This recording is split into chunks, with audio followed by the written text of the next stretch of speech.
Back in from the Etheria down in the ooze. Just shedding a little light tonight on one of my favorite topics. One of my favorite topics that I personally love. And that is the giants.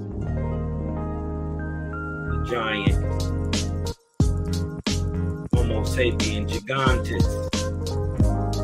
I just so happen to be looking into the book of the giants lately, and was able to put a few things together. You know what I mean? Shout out to everybody who stopped by, the Sister Tikva, Lawrence Burton. Yeah, the gang is in the house. You dig? That's right. Have to step down out the Atavasic into Gal, get level. You know what I mean? Bring a little light to this thing.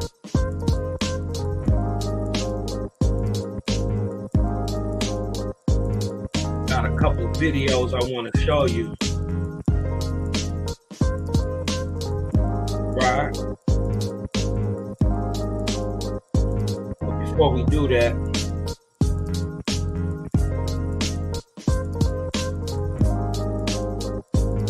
yeah.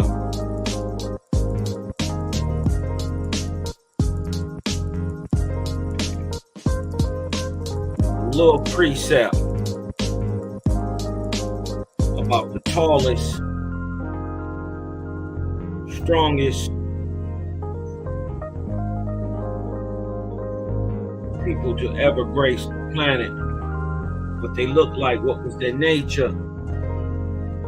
Then we're going to get into some of the Book of the Giants by Mani. We're going to show what has been found through archaeology and through the paleontology. And we're also going to get into a couple of these stories. There are some people mentioned in these stories that we got a little insight on, you know? So we always want to, as always, bring these things to light. So, with no further ado, let's pay some of these bills. Welcome, why,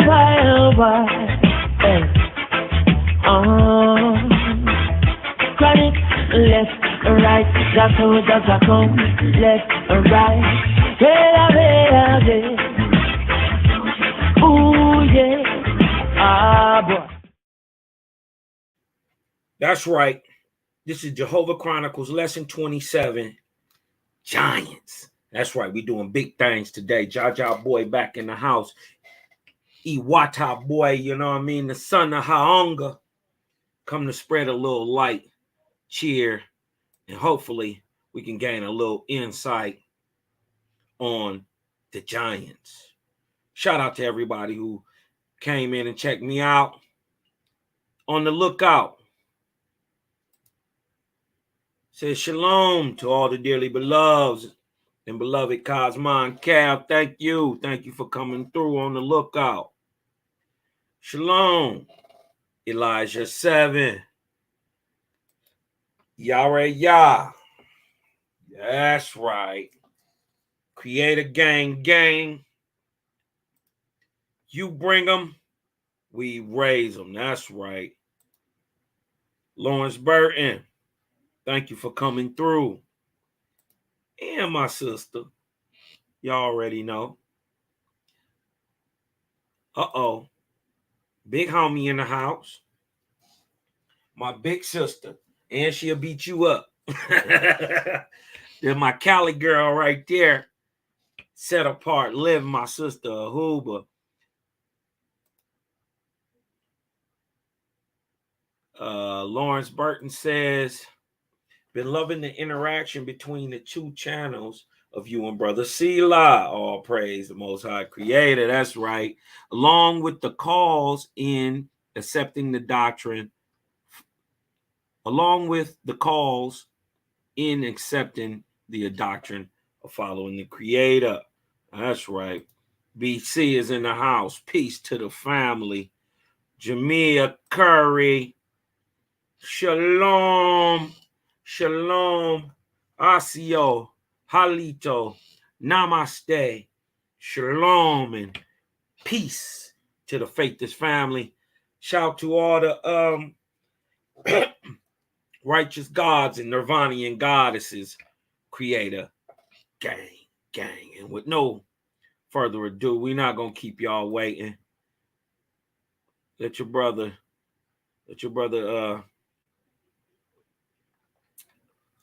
share this screen with you real quick. Let me take this off of here. Here we go.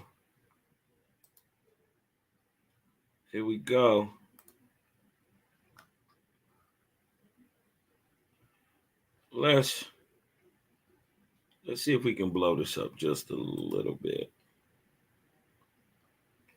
Let me get in here. Here.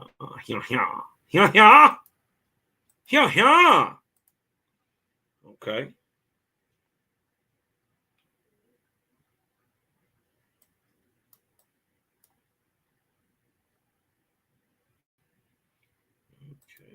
Can I move it?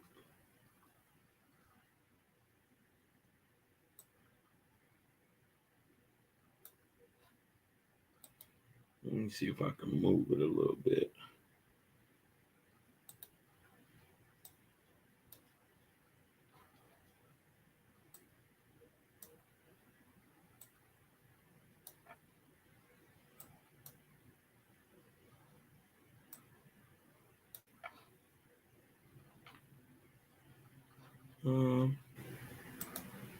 Let me see if I can move this. It's not letting me move it along the bottom, so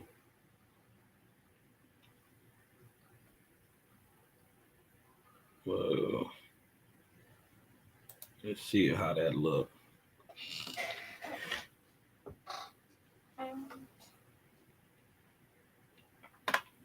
Well, this is the book of the synopsis of 16 cycles. Chapter 1 and 26. And Jehovah brought the earth into a new regions in the Etherian worlds and covered it over with Aja, east and west, north and south. And it came to pass that many of the Ahwans lost the generative desire, right? Being affected by Aja, right? So did not bring forth many heirs, but the brown people burnt with desires, and they laid hold of the Ahwan women. And when they went into the fields, enforced them, and thus brought forth Again, the Ahwans race, the copper-colored, strong, bright, and quick. These are massive human beings, right? We wanted to get into also, if I'm not mistaken, page 218.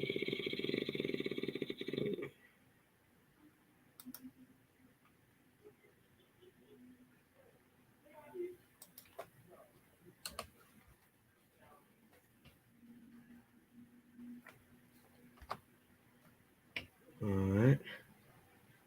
Let me get into this real quick. Back that up. These giant men are a half breed between what is called a Druk and what is called an IHUAN.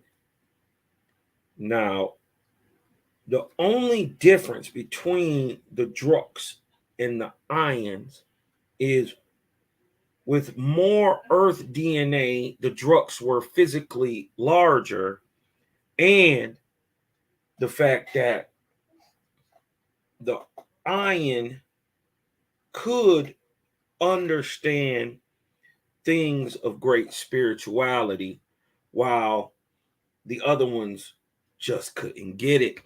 So that this don't let these IHUANs and Ahwans titles fool you. This is the small guy, the mound builder, the first man with spiritual ability, also known in your Bible as Abel. Right?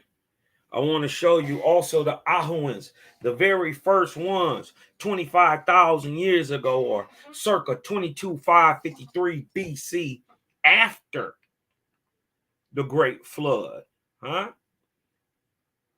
After the Great Flood, 25,000 years right here in America. Watch this. The very first, let me just get a little bit of music. Let me just get a little bit of music. I'm gonna just turn it up just a little bit, y'all, just so we can vibe a little bit.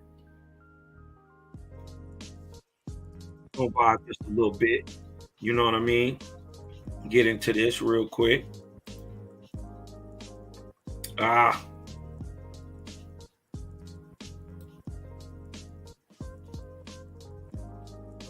Now, during the flood,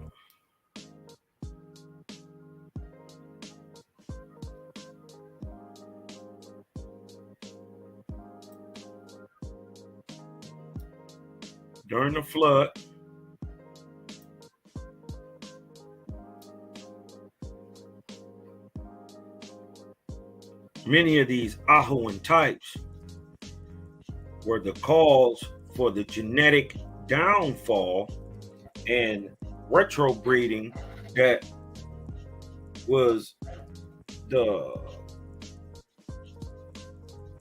major factor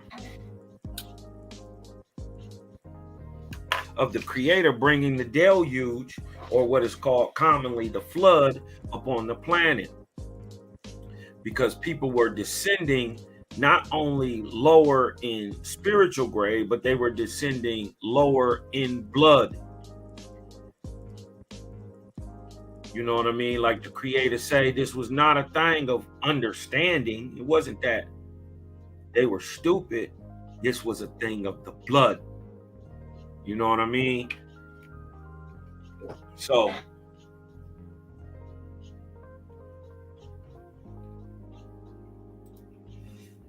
we find here the very first Ahwans being bred again in America.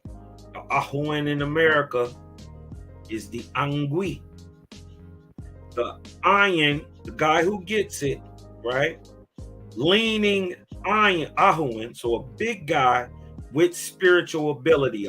IHUAN leaning Ahwans is a Angui, or an upright talking man. still to this day, I hate to say anything and not be able and not show y'all, but watch this. Iroquois.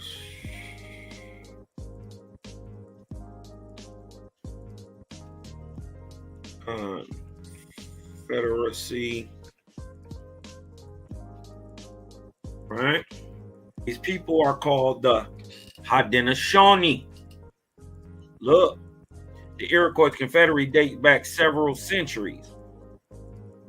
These is newcomers, but look,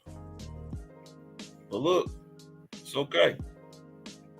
To when the great peacemaker, who is the great peacemaker, we went over this, Iwata, founded it by uniting 5 nations: the Mohawks, the Onondaga, the Cayuga, the Oneida, and the Seneca.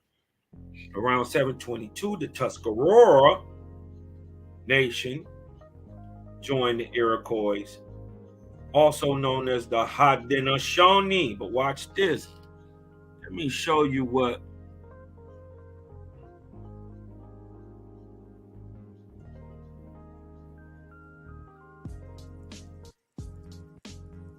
Let me look this up. Let me look it up on Wikipedia real quick. Oh, wait a minute. Did I just... Look at this here. Now I want to show you what. In the darkness of the earth, the Ahwans mingled with the Druks. And lo and behold, these are 2 different types of people. Right? One who gets it, one who doesn't. And lo and behold, a second-born speaking animal, the Angui, stood up on the earth, tall, red, copper-colored, strong and swift and handsome. But look at the name, the Angui, right? Also, Creator says, hold on, let me type it in here too.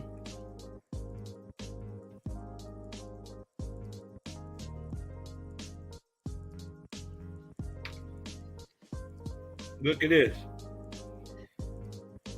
Creator say, I will bring their kindred faithists from across the water.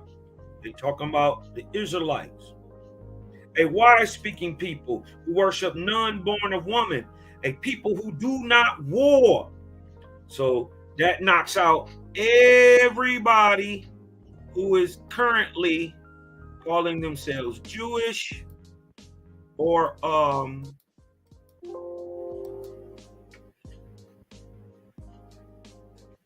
today, period.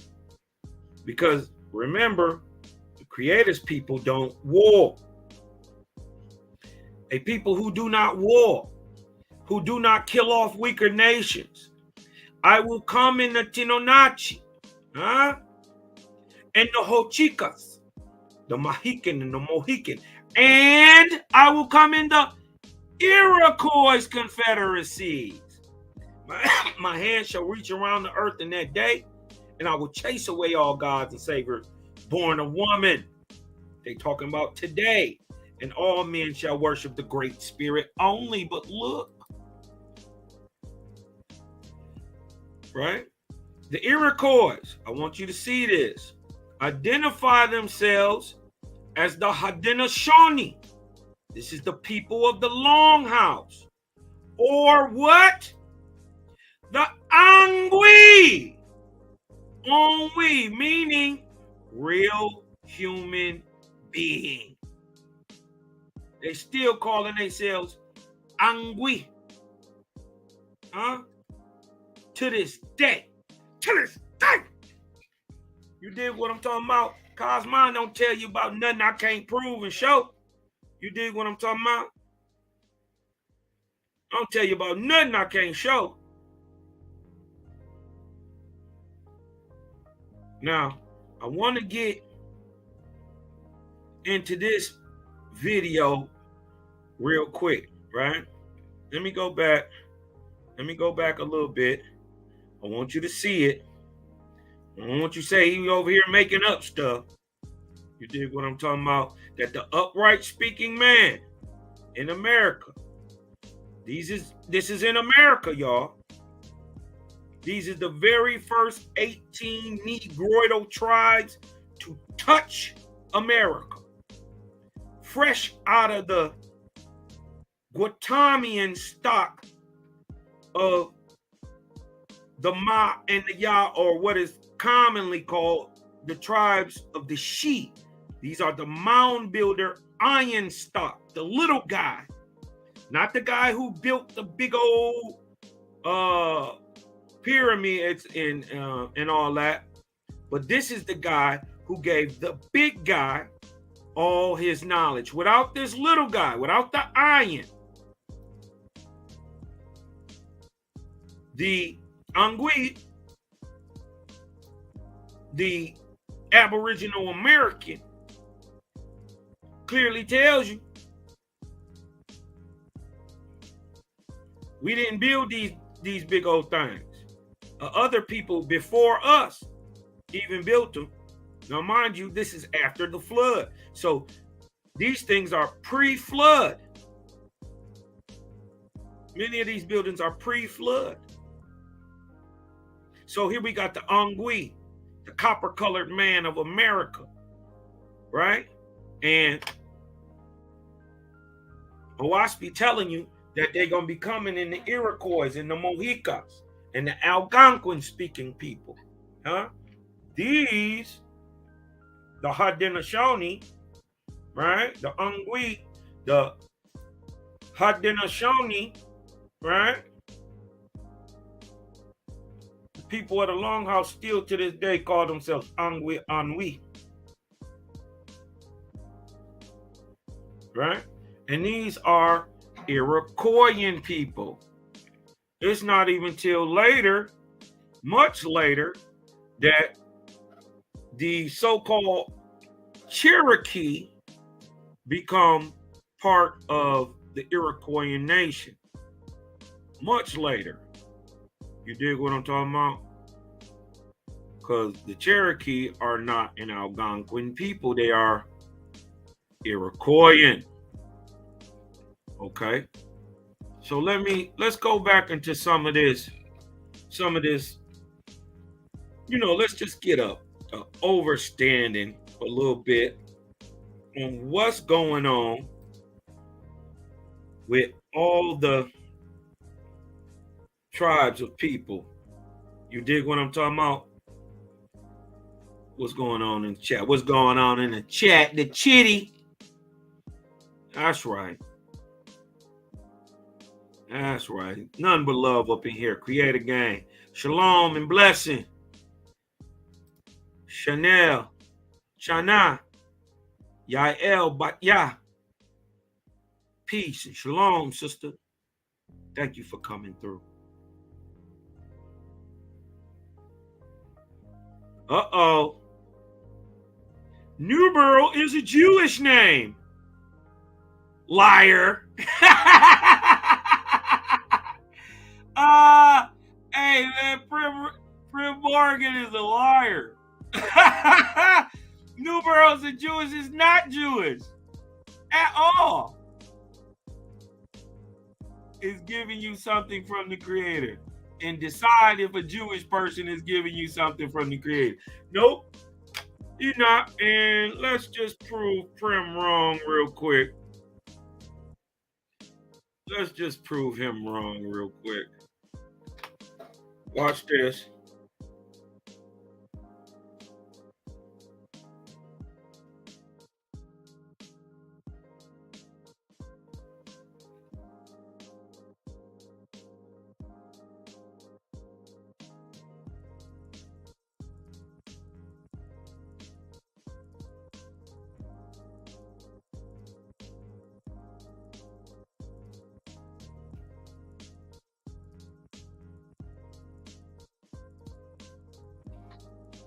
Watch where he's people from. He come from Shaker history. Huh?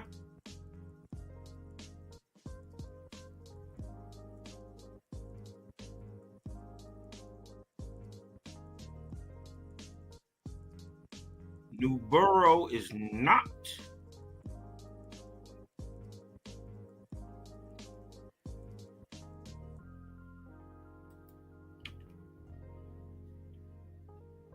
Watch this.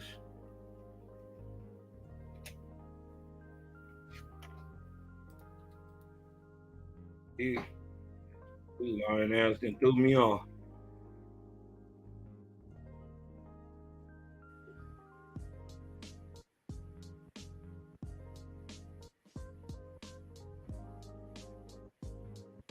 Watch this.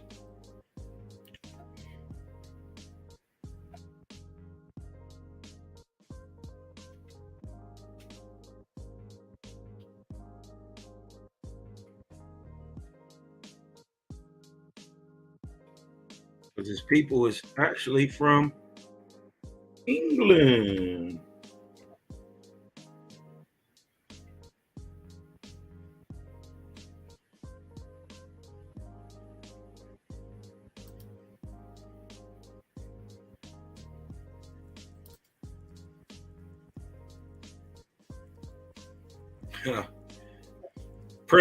Prim just follow Faithist around. You dig what I'm talking about? He really a dick eater. You dig what I'm saying? He just want to be on my balls so bad. You dig what I'm talking about? But you can't fuck with me, bitch. And I talk to you boys how I want to, because you can't do nothing about it. You dig what I'm talking about? In real life, in this life, or the next. Look. Nationality, French. Eat a dick, Prim Morgan, you little bitch. You dig what I'm talking about? Since you follow us around, why don't you drop something in my motherfucking in my cash app for being a little bitch, because bitches should pay me. And I ain't talking about no female. You just a bitch ass nigga. You dig what I'm talking about? Hurt ass boy. Stay following C-Lie. You stay following me. You always down talking on Waspy. Look at this bitch ass nigga. Huh? New Borough is a Jewish name. Read Protocols of Zion and decide if Jewish person is giving you something from the creator. Fuck you and them. I don't care who it's from. Dumbass. I don't care. He French, and so is his people. He come from Shaker stock. Dumbass. Fucking dick eater. I'm sorry, y'all, but I hate stupid people, man, that think they know what they talking about. But you can come get this work too, Prim Morgan. You can come get this work. You can come get this work. You dig what I'm talking about? I got something for all you niggas. I ain't gonna hold up none of you. Care what you is or where you from. You either telling truth or you ain't. And you ain't telling truth. Bitch ass nigga. The existence of ancient giants. Some archaeologists are convinced. My bad. Bitch ass cracker. Now, and this is fair use, man. It's for educational purposes only. Because I'm educating Prim Morgan today. Sit your dumb ass back and we talking about giants. Huh? We ain't talking about no fake Jews. We ain't talking about no apostates. Huh? Now, tell another lie. Tell another lie. No, he don't get to me. I just hate hoe ass niggas. That's all that is. I don't have a hoe bone in my body, but Prim is a hoe, period. And no disrespect to all the hoes, because he make y'all look bad. This is the city of Bashan. Were built by ancient giants. Check this out, man. People of superhuman size built several cities in the distant past. Giants are frequently mentioned in myths, legends, and sacred texts, but most modern scholars are reluctant to embrace the idea of people much taller than the average man. But most modern scholars are reluctant to embrace the idea that people much taller than the average man roamed the earth thousands of years ago. It's puzzling to see this negative attitude still persist, especially considering that we do know giants are rare. No one questions the existence of Robert Pershing Wadlow, known as the Giant of Illinois. Wadlow was the world's tallest man. There are photos of him, and many can testify they knew him personally. So why does the subject of ancient giants suddenly become such controversial, evoking emotions of anger? Isn't it obvious to assume giants existed in the past and they can still be encountered today? Giants mentioned in the Bible. In the Bible, we find several references to ancient giants. For example, Joshua, who became the leader of the Israelite tribes after the death of Moses, mentions the Geborim in his Chronicles. The Geborim, heroes of old, men of renown, who are mentioned in the Genesis 6, were not as tall and powerful as the Nephilim, but they were nevertheless a dangerous warrior race. It is said that ancient Jericho. Now look what he said. He said that the Geborim were not tall, but the Geborim are the giants. We're going to show you that the Geborim are the giants. And let me preface this. In the Bible, they say there are Raphaim and Nephilim. Well, let's clear it all up right now. So when you start hearing these words like Gibborim, Raphaim, Nephilim, Egregori, when you start to hearing these words, the Nephilim and the Raphaim are the exact same people and are more your Angui type. The giants, the Gibborim, who were on the earth at that time, and mind you, the Ahwans are regularly 10, 12, 13, 14 feet tall. Easy money. Easy money. They easy 10, 12, 13 feet tall. But the giants, the Gibborim, are really massive. 24, 27, 30 feet tall, and they still existed on earth at the time of the flood, even though they were dying off the Gibborim even before the flood, right? They were very few even before the flood. And there are some massive men that we're going to read about who the Bible calls them demons because of their negative nature or the way that they carry themselves. But these are actually men. You know what I mean? So Gibborim means giant. Igogori is the Raphaim. Every Raphaim, the Raphaim and the Nephilim are the exact same people. The people of Og and the people of Nimrod are both IHUAN. Both giant men, they're just not as big as the giants. They even called men who were bigger than them giants. Were they gigantic themselves? Yes, but there are even bigger men who are commonly called watchers.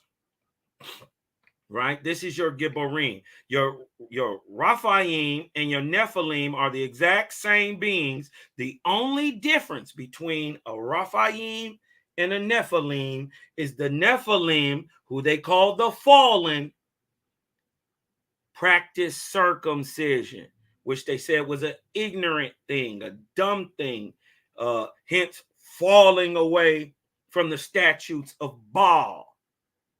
Because mind you, they were all Baal worshipers.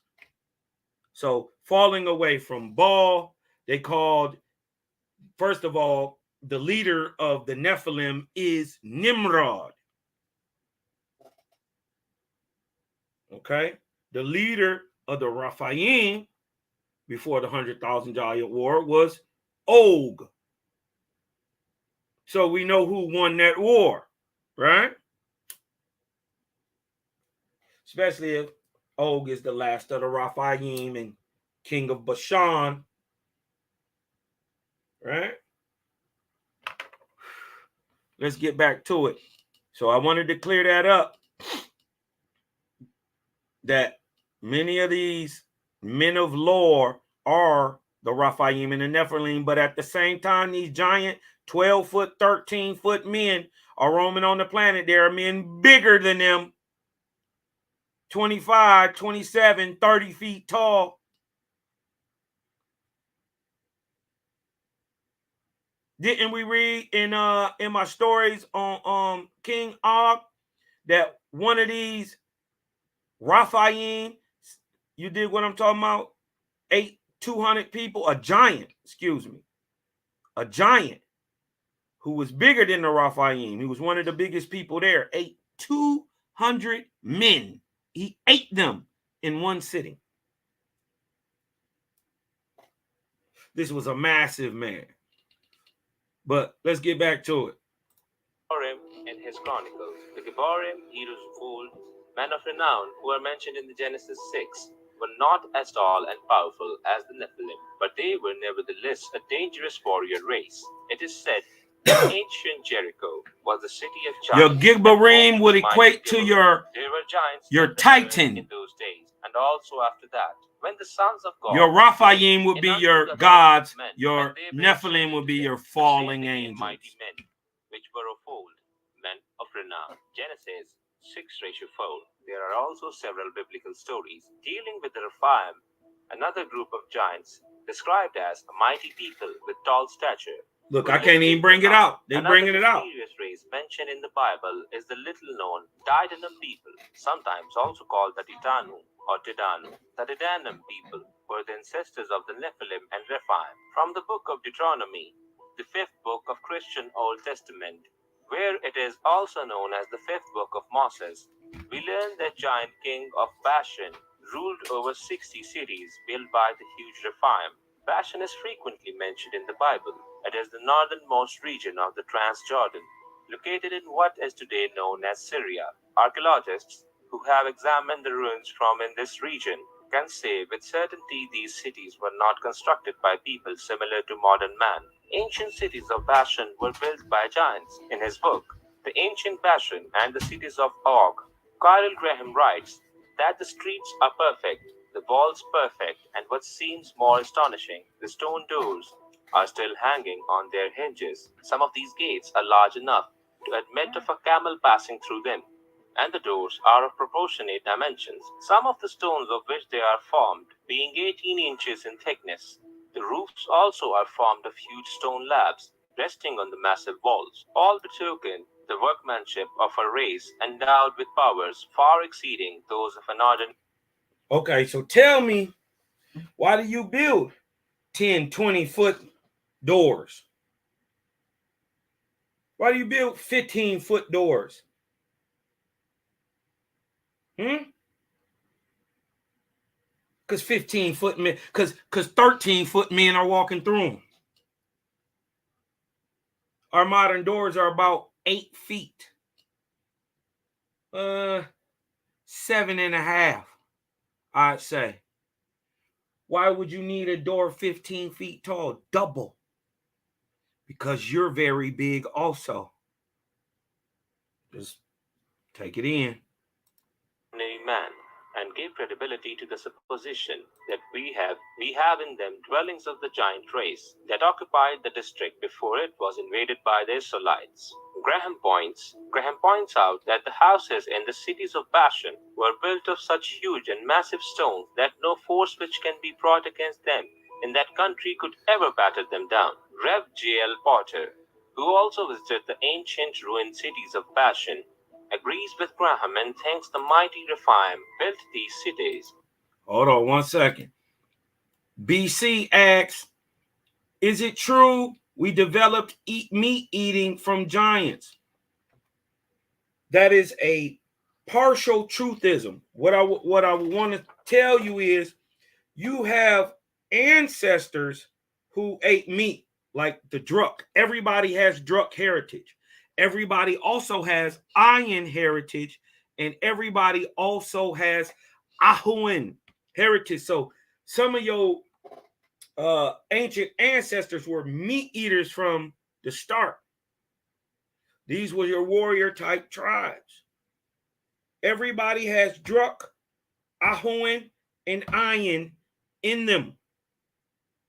Some people have more Druk than others. You dig what I'm saying? Some people are leaning Iron. You dig what I'm saying? But everybody has this genetic in them. So that's partially true that, yes, we developed meat eating from the giants, but the giants are your ancestors also. Just like the mound builders are, so are the giants and all the people in between. You really only don't have yak genetics. But as for the IHUAN, the Druk, and the Iron, and Adamite, because remember the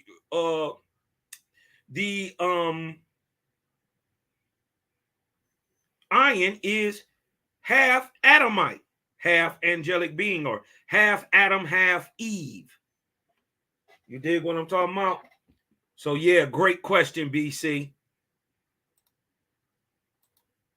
In his book, The Giant Cities of Bashan and Syria's Holy Places, Porter writes, Moses makes special mention of the strong cities of Bashan and speaks of their high walls and gates. He tells us, two in the same connection, that Bashan was called the land of giants, leaving us to conclude that the cities were built by a giant. Now the houses of Keroth and the other towns in Bashan appear to be just such dwellings as a race of giants would build.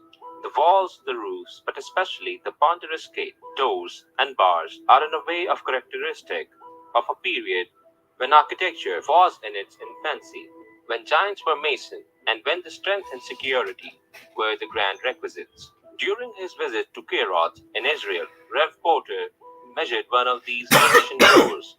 It was 9 feet high, 4.5 feet wide, and 10 inches thick. The archaeological evidence that can be found in Bashan certainly speaks in favor of the ancient giants, who seem to have been erased from the pages of history. The great H.P. Lovecraft achieved early fame with his 1921 story, The Nameless City.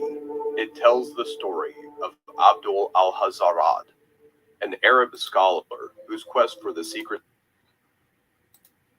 They're asking the question, is it true that the Irons were circumcised too? Yes, the covenant, okay, the covenant made between the Irons and the creators, he told the women Iron, so you don't get food, because at this time so much admixture was happening at the same time.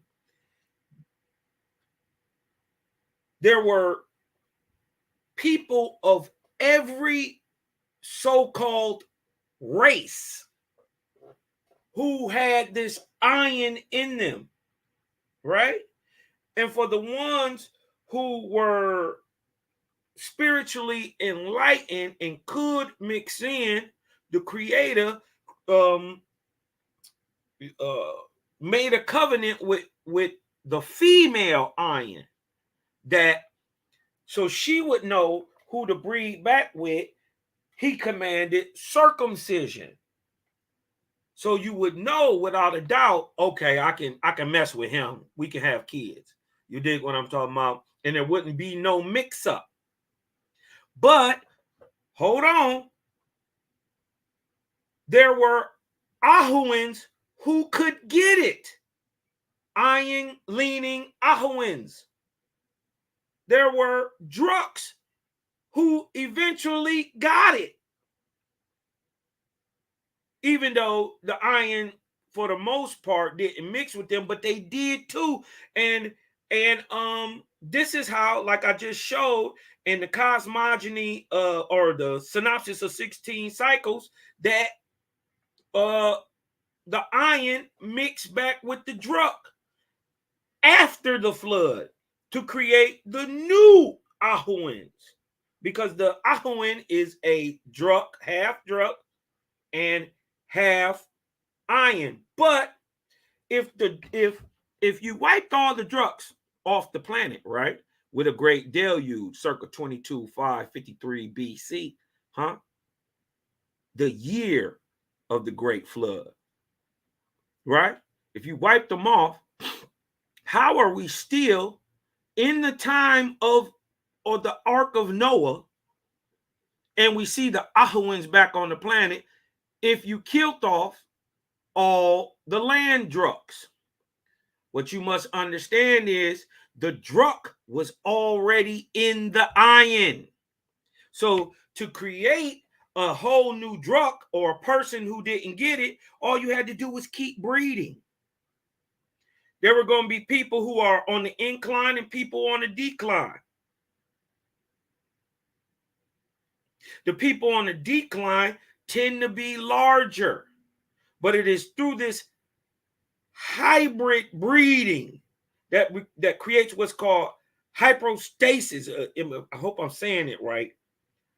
It's a hybrid breeding that breeds large things. Like if you breed a lion with a tiger, the hybrid is because they're not the same thing. The hybrid is always sterile, but it's way bigger than a lion and way bigger than a tiger. The resulting hybrid has hybrid growth. You dig what I'm talking about?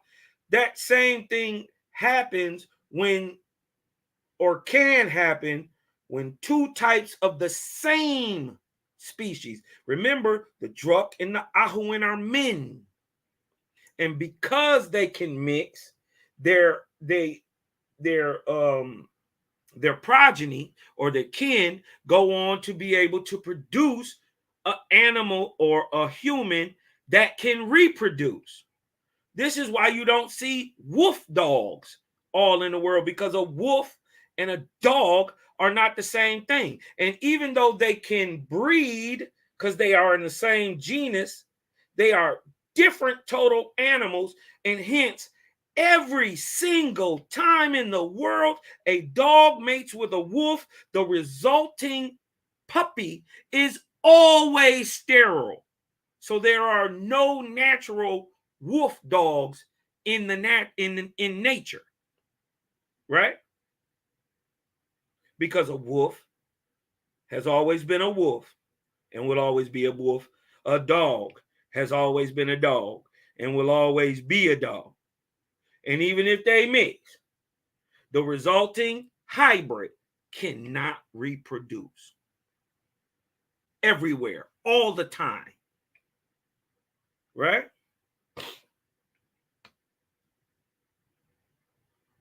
I had a dude even say one time, well, dolphins and whales can mate with each other and they're not the same thing. Well, you need to look that up.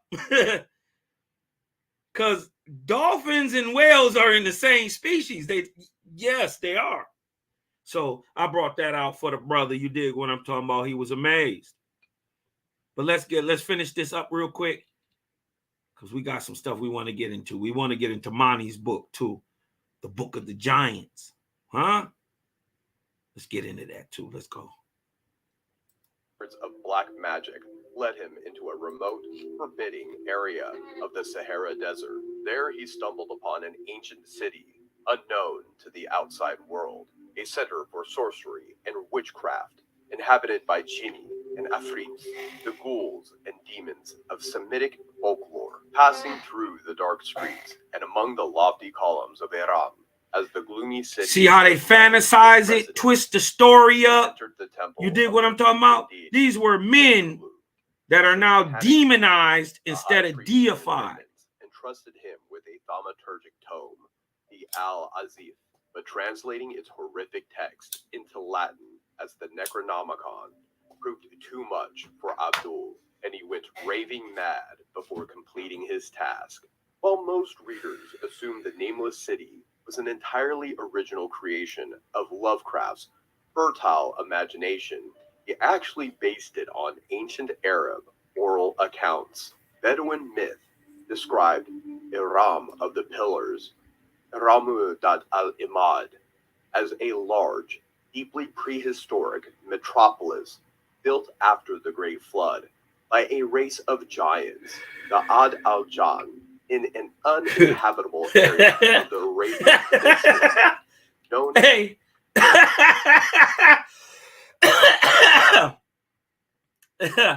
This is the Sister Jamia Brown Curry says it wrong to do it today.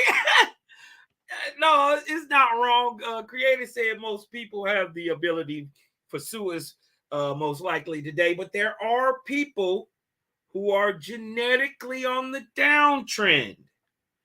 Just look around you. I'm not going to point no fingers. I don't want them zapping my live. I don't want them to say you spitting racist stuff. But look around you and you tell me whose genetic stock is dying off at the fastest rate and whose is growing at the fastest rate. Right? So it's not necessarily wrong. It's just nasty. You dig what I'm talking about? I don't know. You dig what I'm talking about? You know what I mean? Thank my mama for you know. So let's get back to it.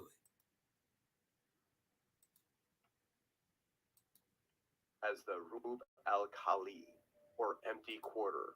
The city was said to have been a headquarters for the Muqarriban, ghost priests of a profane pre-Islamic cult.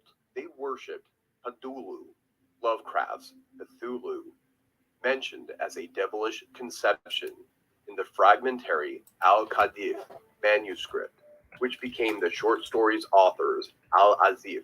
Hiram was also uncommonly rich, thanks in large measure to its trade in Al-Duban, the milk, an aromatic resin taken from the bark of Boswellia trees for the production of costly perfumes, sought after by wealthy clients and used in sacred rituals, prized by the ancient Romans as olibanum for temple ceremonies. The substance was reintroduced sometime thereafter by the Franks, from which its modern name, frankincense, derived from early medieval times. It was an integral part of Christian church services, in large measure because Al-Luban had always been associated with the banishment of evil influences, but its alleged purgative powers were inadequate to rid Iram of its Muqarriban, Jini, and Afrits. Even after Hud, a virtuous prophet, had been sent by God to convert the residents from their wicked ways. As punishment, Allah afflicted them with a horrible drought, then caused a disastrous sandstorm to engulf the entire city. When the catastrophic whirlwind passed, the formerly splendid urban center had vanished without a trace beneath the sands of the empty quarter. The sinful city was supposed to have been swallowed whole by the desert. The Holy Quran mentions a certain city by the name of Iram, a city of pillars, which apparently not known in ancient history and non-existent as far as historians were concerned. Quran, Al-Fajr, the Dawn, 89, 6-13. 6. Have you not considered how your Lord dealt with Ad? 7. With Iram, who had lofty pillars. 8. The likes of whom had never been created in the land. 9. And with Thamud, who carved out the rocks in the valley. 10. And with Pharaoh, owner of the stakes. 11. All of whom oppressed within the lands. 12. And increased the... All right, I want y'all to listen. They describing types of giants, right? They're going to tell you about a giant who digs mountains and moves rocks. Just listen. Check it out. We'll get back into him. We'll show him too. Watch this. Carved out the rocks in the valley. Watch this. Lord dealt with Ad. 7. With Iram, who had lofty pillars. 8. The likes of whom had never been created in the land, 9, and with Thamud, who carved out the rocks in the valley, 10, and with Pharaoh, owner of the stakes, 11, all of whom oppressed within the lands, 12, and increased therein the corruption, 13. So your Lord poured upon them a scourge of punishment. In 1968, however, the myths of legend began to coalesce into archaeological reality when Paulo Mattia and his colleagues from the University of Rome La Sapienza, digging at an unidentified site at Tel Mardik in Syria, less than 35 miles southwest of Aleppo, excavated a statue dedicated to the Babylonian goddess Ishtar. The city was discovered to be 4,000. Hold on, we gotta get a good look at that. Hold on, we gotta get a good look at that because y'all know who Ishtar is. Ashtaroth. Southwest of Aleppo. She is also Isis. She is Inanna. She is Hera. Uh-oh. Huh?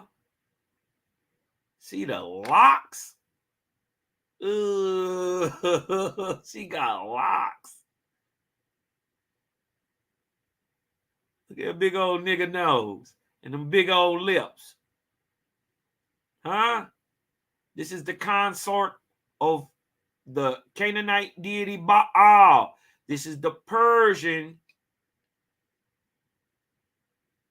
deity, also African. Also, she was in the Hellestian region a little bit. You know what I mean? Because at one time, her and Baal was thick as thieves. That's Baal, right hand, right? Used to be right hand till they got the Warren. Ashtaroth, also called Ashtaray, also called Isis. This is also Inanna and Ishtar. This is also Mot. I gotta bring out my false gods list. This is also Mot. This is Athena and Hera. She also takes on anciently, before the beef, she was Frita.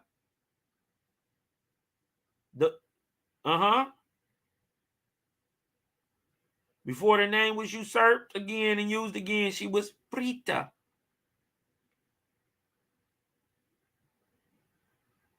Man, this stuff gets so deep, man. I love the giants, man. It's just an interesting topic because look, it leads you right back into the Persian deity Ashtaray. This the same one under the name Ashtaray who inspired Xerxes. Huh? Circa 496, 486 BC. The Battle of Thermopylae and all that. Baal, she went against the Greeks, right? The Athenians and the Spartans and all them. That's Baal. The Persians is Ashtaray, huh? Isis, Inanna, Ishtar, Mot. Huh? Look at Hera, a black woman. Ooh-wee. You know she was cold as ice. Oh, and for hold on, I gotta bring this one out. I gotta look at the chat for this one. She is also Yahweh. No, BC, she's not Medusa, but Medusa is from Libya. She African. This is why the story about she had dreads. This is why the made up stories about snakes. She just wasn't no joke. That's why men were petrified, because she was supposedly cursed. Right? She was supposedly cursed. You know what I mean? And but was very beautiful. You dig what I'm talking about? And supposedly got cursed. Now, when you understand that at the time that these stories are supposed to be happening, real Baal and real Astaroth is inspiring these people. You dig what I'm talking about? These stories is mixed up retellings in many parts of actual events, just mixed up, like the story of Noah. You dig what I'm talking about? Man, Anu-Hasaj, Osiris, they did a wonderful job on the Bible. They messed that all up. You dig what I'm talking about? But the doctrine was powerful enough to dupe us, man. But let's get back into the giants, man. Let's get back into the giants. This thing go crazy. Goddess Ishtar, the city was discovered to be 4,300 years old. Its base was inscribed with the words Ibit Lim, King of Ebla, a city that had vanished no less thoroughly than Iram. Ebla, though, had been known to exist because it was occasionally cited by dynastic Egyptian and Akkadian bureaucrats. Ebla itself was destroyed in 2240 BC. 2000. Let's hold on. We gotta. I gotta look it up. Cause hold on. Let me look. Watch this. No, that is the Book of the Wars. Troy. And that was when first of all, Baal and Astaroth was on the same side, really, because they was both worker bees for the false Osiris Chilemung of Egypt at the time. But I ain't gonna get off too off topic. And while I'm breaking this, while I'm showing y'all this, I can do two things at once.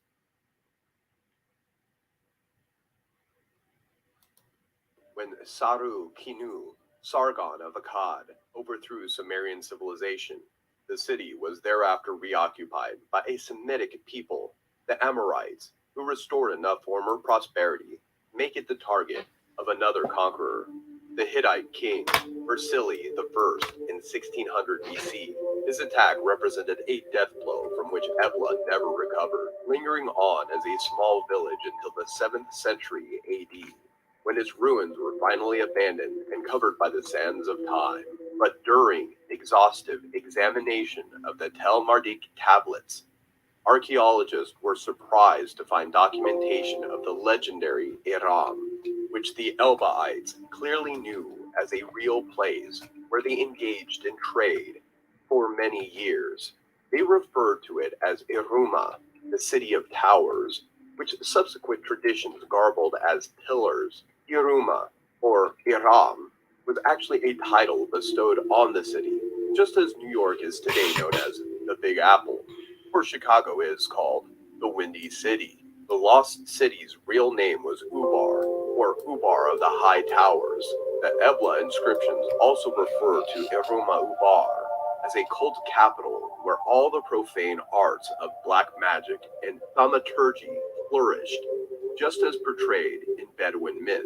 In the early 1980s, a group of researchers interested in the story of Iram used NASA remote sensing satellites, ground-penetrating radar, Landsat program data, and images taken from the Space Shuttle Challenger, as well as spot data to identify old camel train routes and points where they converged. These roads were used as frankincense trade routes around 2800 BC to 100 BC. One area in the Dhofar province of Oman was identified as a possible location for an outpost of the lost civilization. A team including adventurer Ranulf Fiennes, archaeologist Urs Zarens, Filmmaker Nicholas Clapp and lawyer George Hedges scouted the area on several trips and stopped at a water well called Ash Shazar. Subsequent digs near the Ash Shazar oasis amid ruins previously identified as a 16th century Shazar fort soon unearthed Iram Ubar. The excavated city showed every sign of fabulous wealth, resulting from extensive trade between the coastal regions and population centers of the Middle East, where it was a commercial center between Asia and Europe. Copious amounts of frankincense, the fragrant resin associated with stories of Iram, were discovered at the site, remnants of which likewise disclosed the nature of its disappearance. This older fort was found to have been built on top of a large limestone cavern, which would have served as the water source for the fort, making it an important oasis on the trade route to Iram.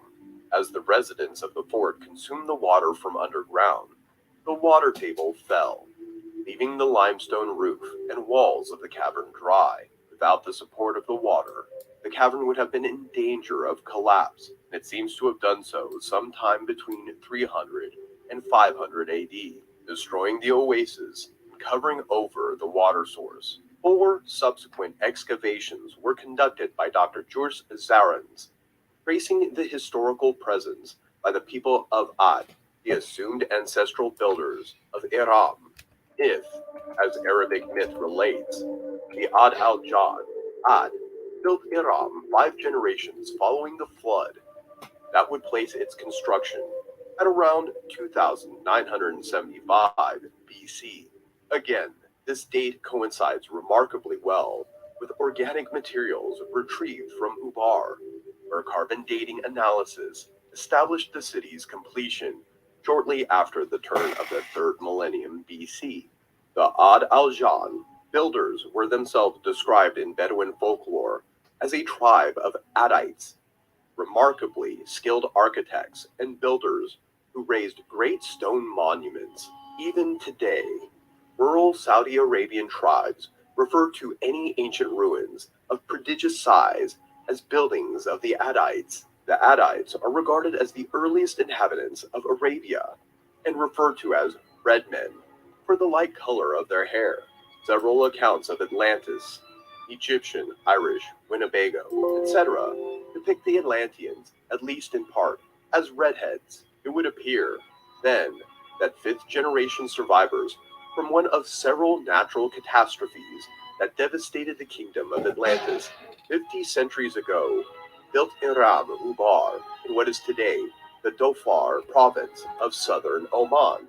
It grew to become one of history's longest-lived cities, flourishing for some 3,500 years, until it suffered a fatal disaster, different from, yet strangely parallel to, the far more potent cataclysm that overwhelmed the Atlantis of its founding fathers' ancestors.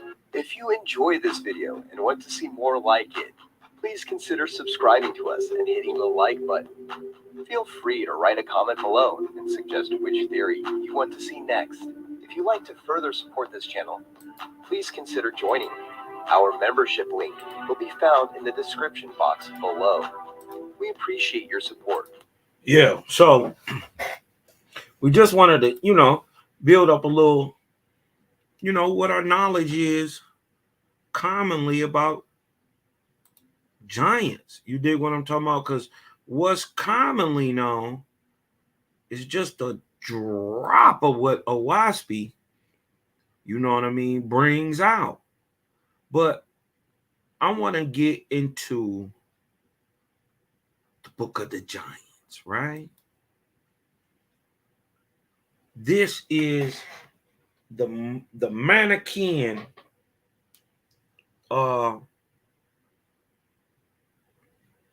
book of the giants. What's known to be left? You know what I mean? These are your basic remnants of the Manichaean text of the Book of the Giants. Now, it is you know, there are some missing words, but the text, for the most part, it's readable. You know what I mean?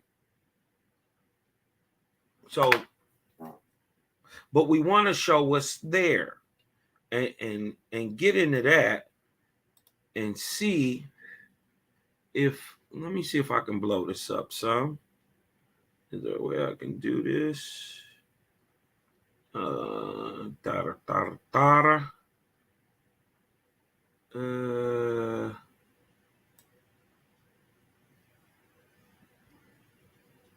Let me see.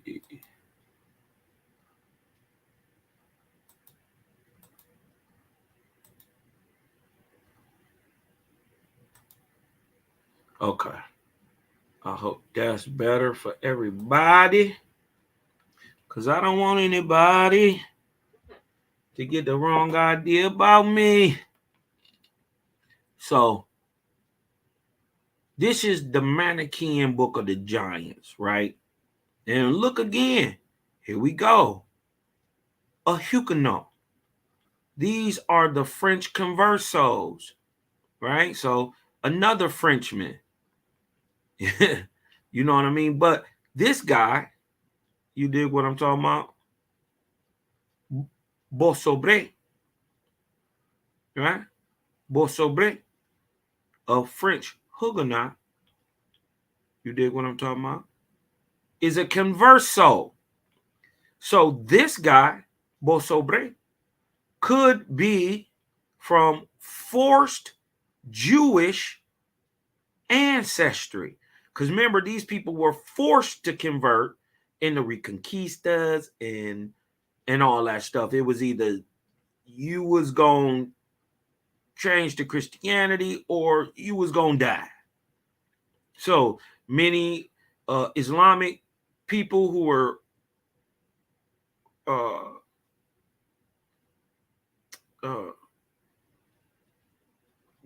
Moors, you dig what I'm talking about? They were in many parts originally from African stock, but they had been in Europe so long that they was the rulers.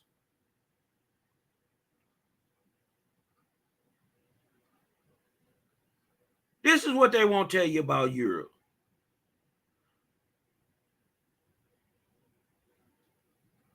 Now, this guy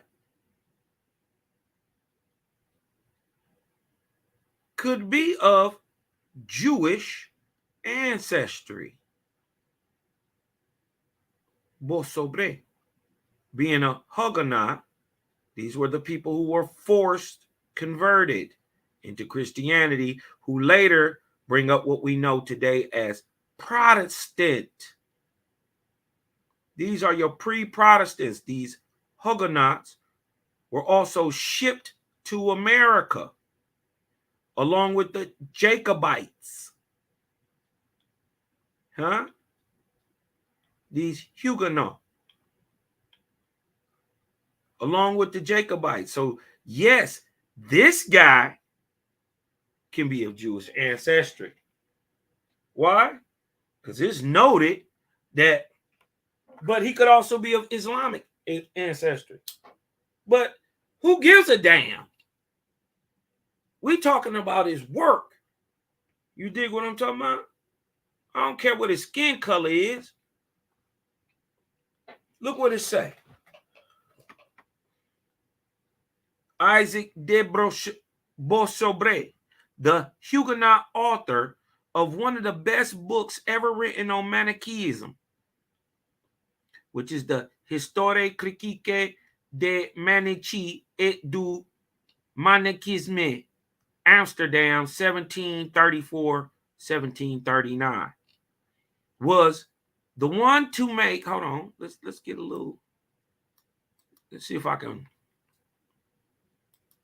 let me see, was the one to make the only sound suggestions on the sources used by Mani for the compilation of this book of the giants, the book of Enoch, and that basically says Igorgori, right?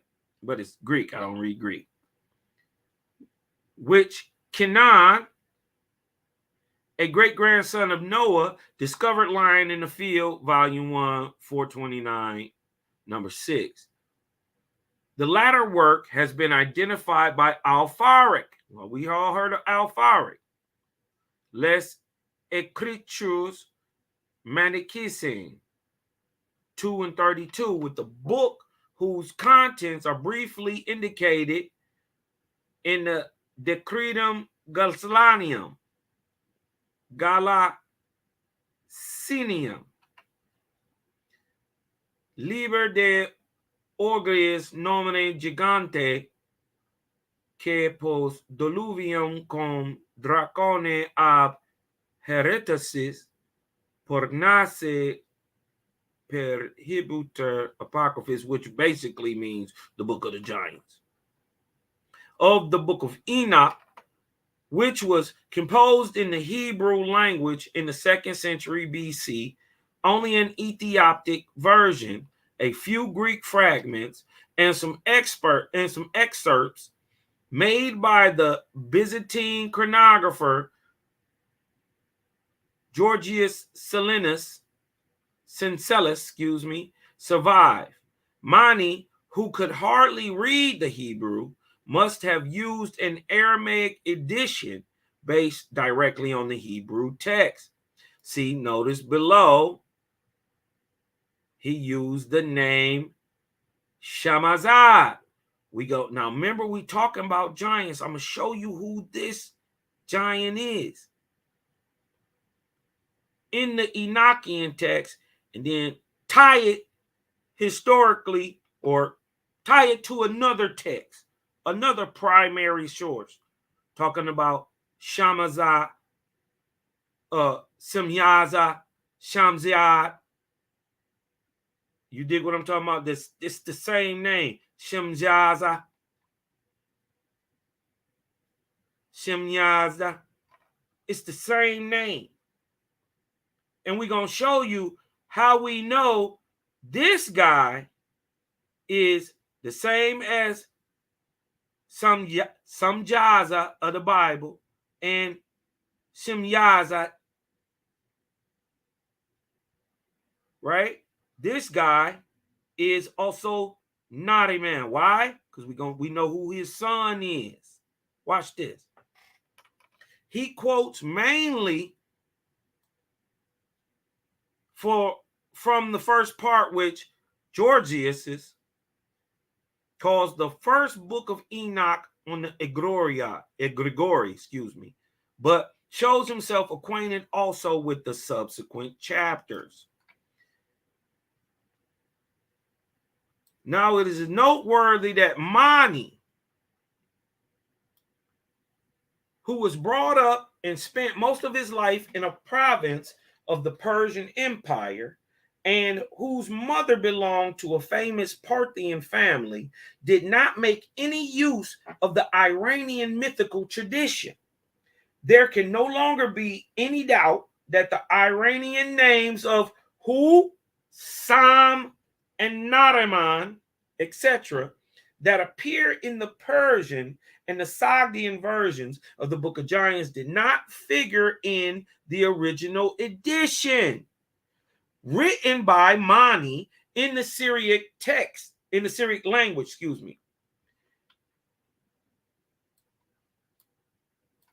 His disciples, who it is well known were in the habit of translating every word of a text, including the names of monks, deities, etc., seen fit to also translate the names of the giants. Thus, Sam, look, is merely the translation of Ohaya or Oya. However, they kept some of the original names. Samyaza,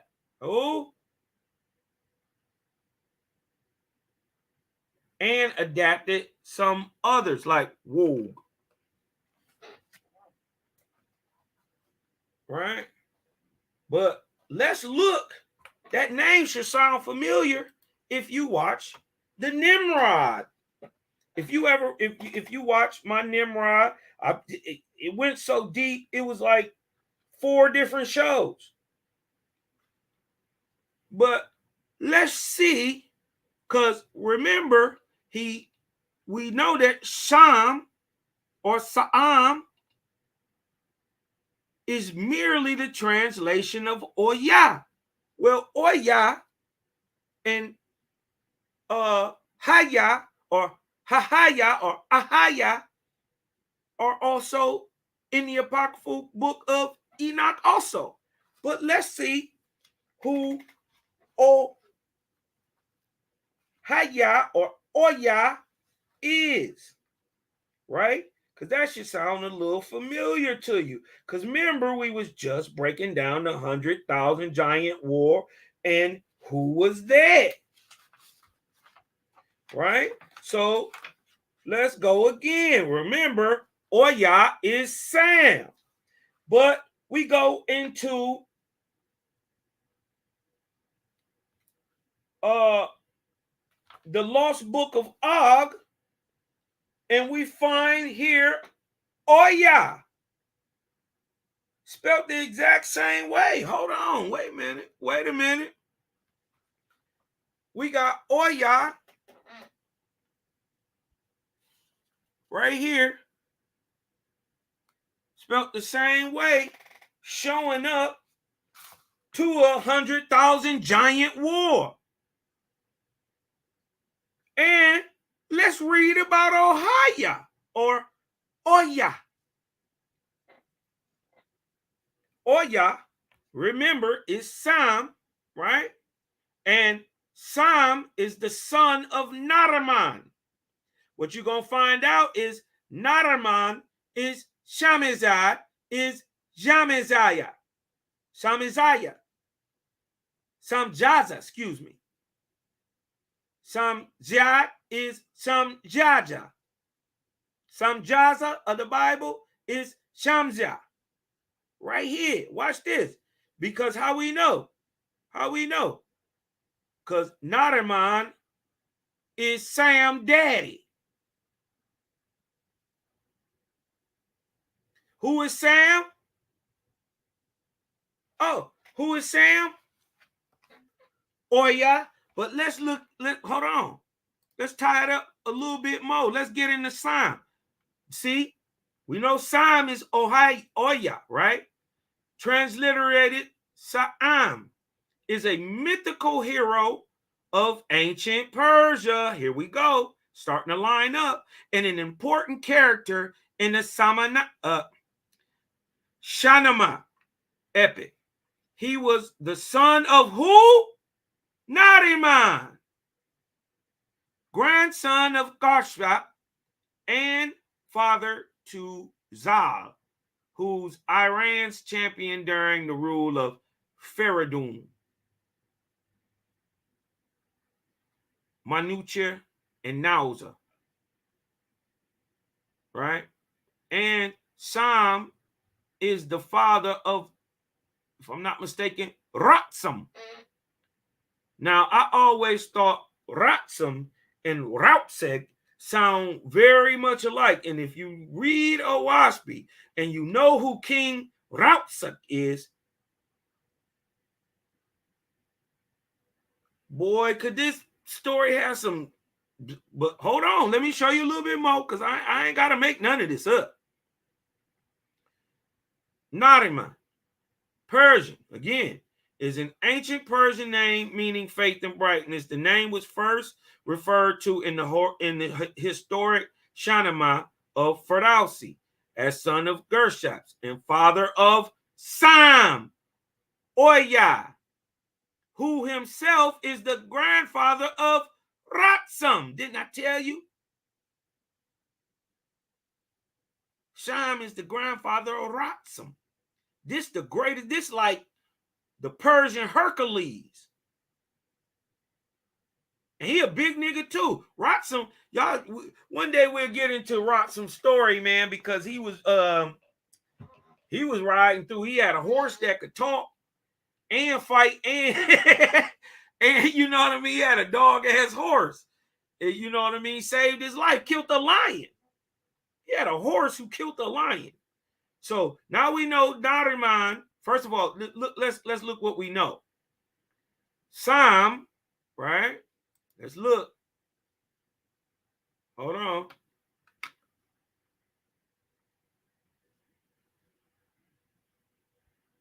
Right here, Sam is thus merely the translation of Ohaya.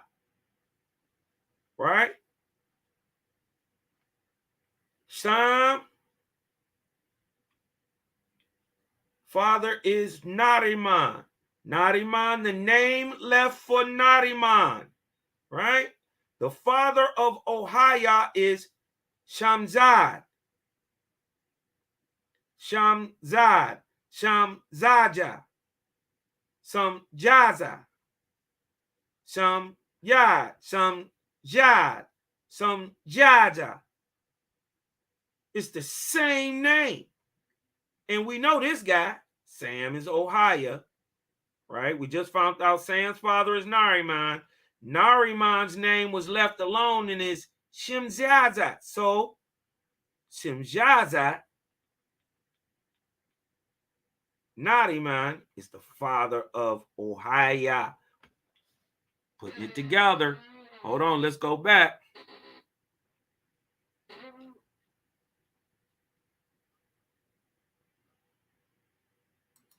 Hold on, I don't want to get there. Look. Hold on. Look, this is the fragment C of the Manichaean text of the Book of the Giants. This is fragment C. I hope everybody can see this.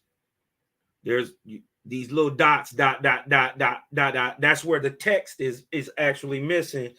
They found this stuff. It was written on rock, and the palette actually was broken, and there's parts missing, and so they filled in. But it was very legible. You dig what I'm talking about? Written in that ancient Persian, they could read it. You know what I mean? So this is what they got from it. Check fragment C. Let's throw another part to show that Nariman and Sam, or Shamazad, who is Nariman, is Sam daddy. Watch this. Hard arrow bow. He that ... Sam said, blessed be ... Had he seen this, he would have not died. Then who? Shamazad said to Sam, his son. We know Ohaya is Sam. So Shamazad has to be Nariman. But hold on. But wait, it gets worse. Because we got Ohaya showing up at the 100,000 Giant War in the book of Og. Let's read about Oya, the black Rephaim from the hot lands of elsewhere. Oya, the bread maker and worshiper of gods we did not know. Oya, whose dark ones could transport his spirit into another living creature. Oya, who attacked the Nephilim. See, there's a difference between Sam, Oya, the Rephaim, and who he's going against, the Nephilim. But the only difference is the Nephilim, who are under Nimrod, are circumcised, or hence the fallen. Okay, now look, hold on. Oya, who raided the circumcised Nephilim's temples. So he beefing with the Nephilim, so he must be an uncircumcised Nephilim, they are called Raphaim. Oya, who raided the circumcised Nephilim temples and ate the fat of their sacrifices and drank the blood of their drink offerings. Oya, who was as dangerous and ferocious as he was strong. Oya, the fast, who had no use of weapons on the field of battle and used his hands to twist, thwart, and break the circumcised Nephilim. Man, that's martial arts.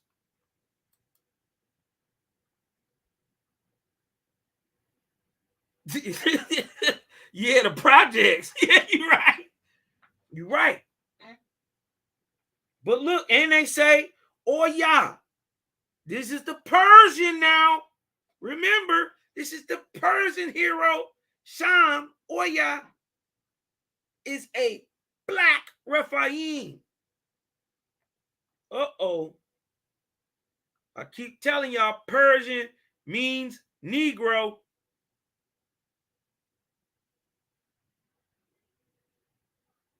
Angui means Negro. Oya, who was as dangerous and ferocious as he was strong. Oya, the fast, who had no use of weapons on the field of battle and used his hands to twist, thwart, and break the circumcised Nephilim. That sounds like jujitsu. Oya, whose vengeance on the Nephilim was as grapes of gall on bitter clusters, served with wine that was a cruel poison. Oya, who had the eyes of certain death. Oya's army was 500 giants. Wow.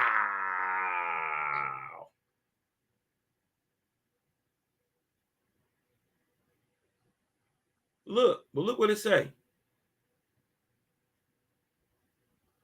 However, they kept the original names Samyaza and adapted some others. The story of the fallen angels and their giant sons needed little adaptation to be fitted into man's system, into Mani's system. Of course, the heavenly origin of the Bene Ha Elohim of Genesis 6, 2, and 4, the Igrigi or Igoria of the book of Enoch did not square with Mani's conviction that no evil could come from good. Yeah, it makes sense. Therefore, he transformed them into demons. Men to demons. Men to gods. As gods, as men. Namely, those demons that when the world was being constructed had been imprisoned in the skies under the supervision of Rex Honoris. They rebelled and were recaptured, but 200 of them escaped to the earth. Mani also used the term egregori, or rather ir, in Aramaic, once in a Middle Persian fragment. Okay, but in Eastern sources, they are mostly referred to as demons. Okay, let's go a little further. See what else we can dig up out this mug.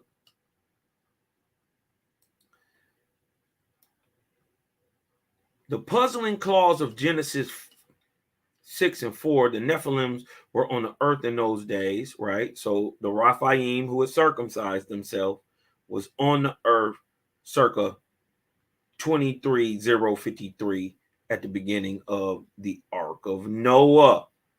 Hold on, let's get that. Let's get that. Where we at? Hold on, let's get that. Because remember, they're going to talk about a flood. 23. Right there. Hold on. 23. 17th arc cycle. A 3,600 year period from 23,153 BC to 19,553 BC, or circa 25,000 years ago to 21,400 years ago, which is the 17th arc cycle named Noah. Noah's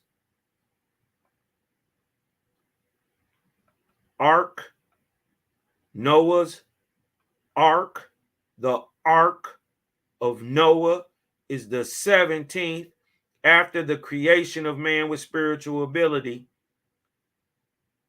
16 arc cycles before, or 75,000 years ago today, or from 73,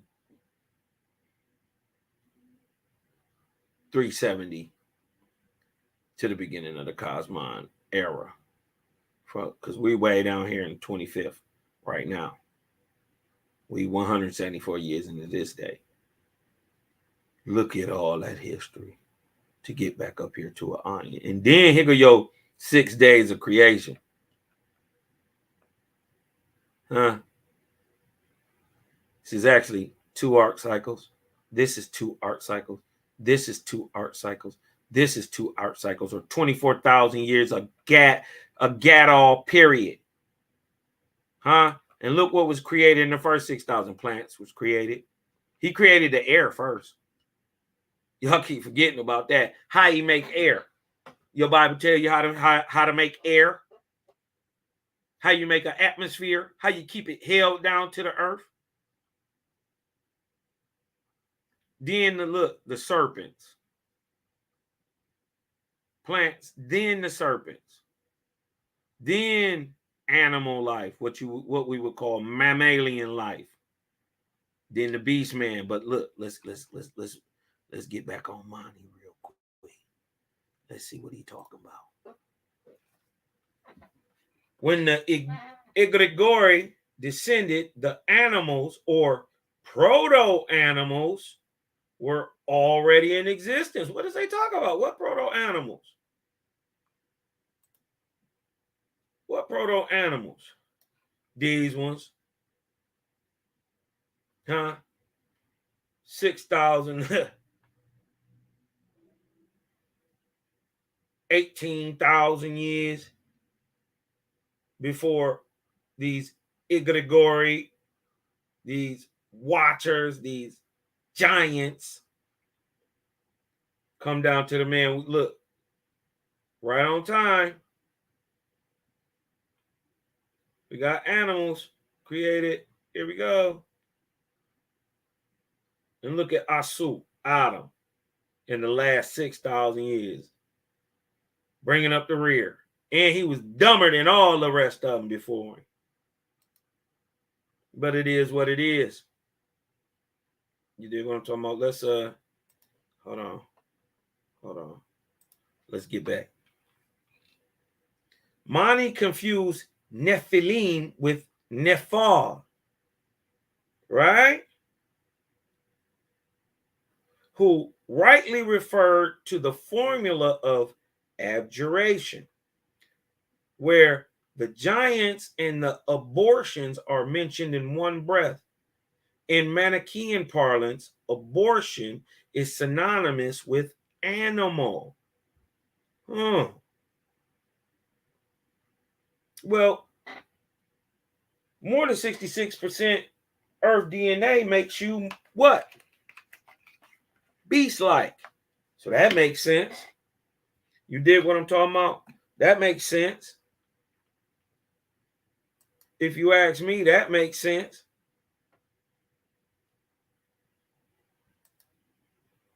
All right.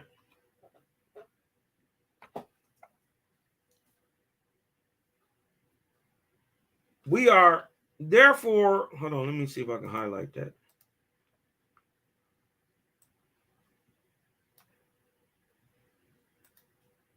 We are therefore left with Gibarim, understood by Mani, the writer of the text, as giants. So while these Raphaim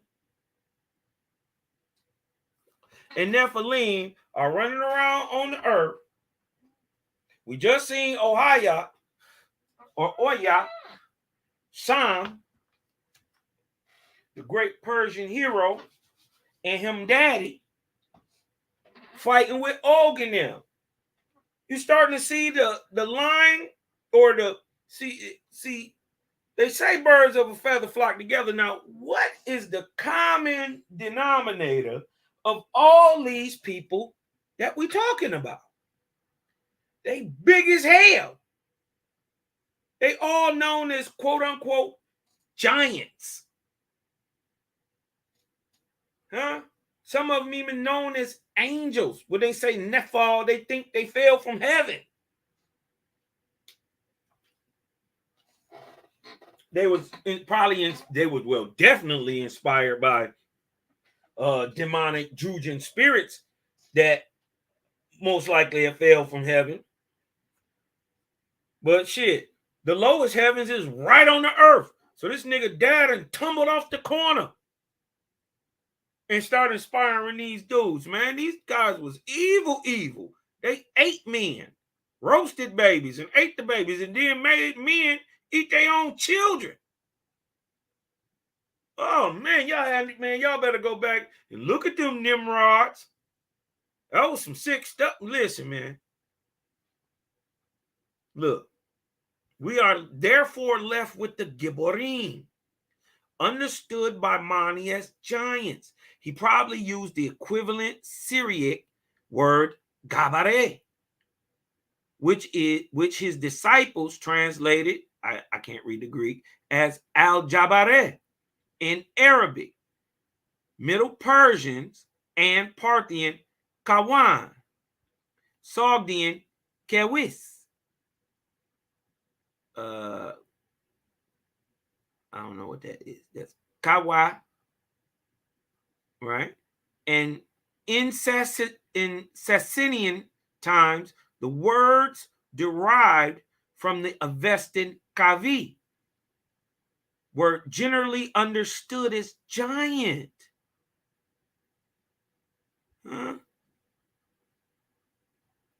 Kawa is freely used in the Manichaean text of the Father of Light, of solar deities, of leading Manichaeans, both in Mirman 3, also of the first man in Ahriman, with reference to the first battle. With reference to the first battle, we found Oya going to battle already with King Og.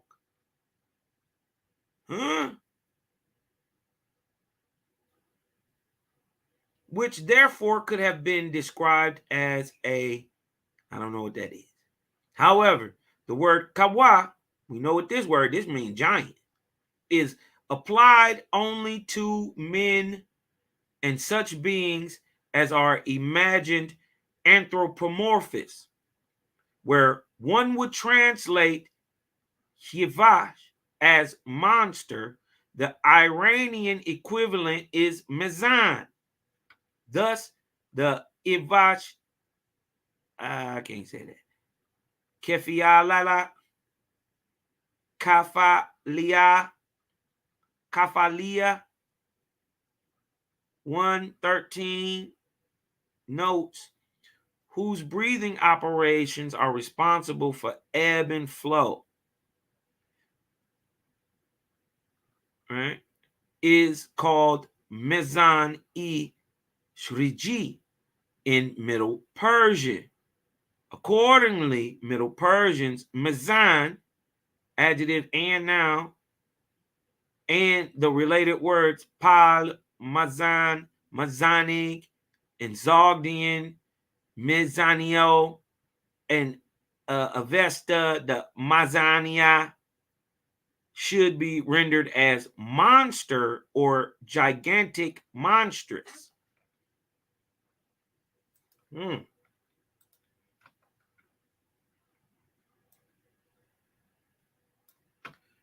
The Egregori and their giant progeny, right? So we got a big nigga who had a son, right, who was big. He's just not as big as they are. Right? And their giant progeny are fought and vanquished by 4 angels, Raphael, Michael, Gabriel, and Israel. This is Enoch 10, 1, or Uriel or Phanuel.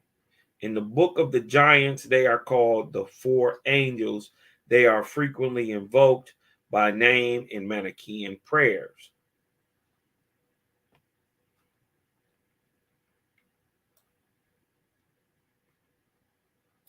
There were no details about individual feats of the giants in the book of Enoch. Well, in the book of Og, there is. Mani filled the gap with the help of the above mentioned Liber Ogia Nomine Gigante. This Ogius has been identified with, listen, this Ogius has been identified with Og of Bashan, who, according to late sources, lived 5,000 years and managed to survive the deluge, thanks to his giant size. But possibly, listen, possibly stories that primarily appertain to Ogius were transferred to the better known Og owing to the resemblance of their names. The name Ogius is Wo,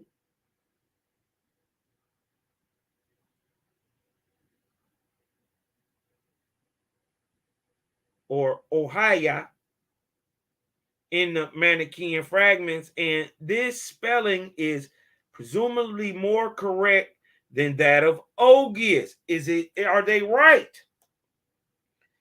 Wogue, indubitably would appear as Wogue, since Mani took Y from the Aramaic text. The ending of Ogius cannot be regarded as a Greek addition. Correct. Why? Because we know that the reason why they tie Og to Ogius is because Ogius is Og's son. Huh? Much of the stories we hear about King Og are really old stories. But what we really know of King Og, most of or hear about King Og for real, comes from his son, Ogius. But I ain't gonna talk you to death. Let's get into the lost book of King Og. The birth of Ogius. In our 300th year, the panic of childbirth seized my wife Lesta, after she had become heavy with offspring. She then bore me Ogius. This is Og speaking, the king. King. She then bore me Ogius, the inheritor. After travailing through great pain and labor, the birthing crippled Lesta, bedridden for 10 years. I took to connecting with Ogius. His breath became my breath. He became a good prince in the eyes of the kingdom and all who surrounded him.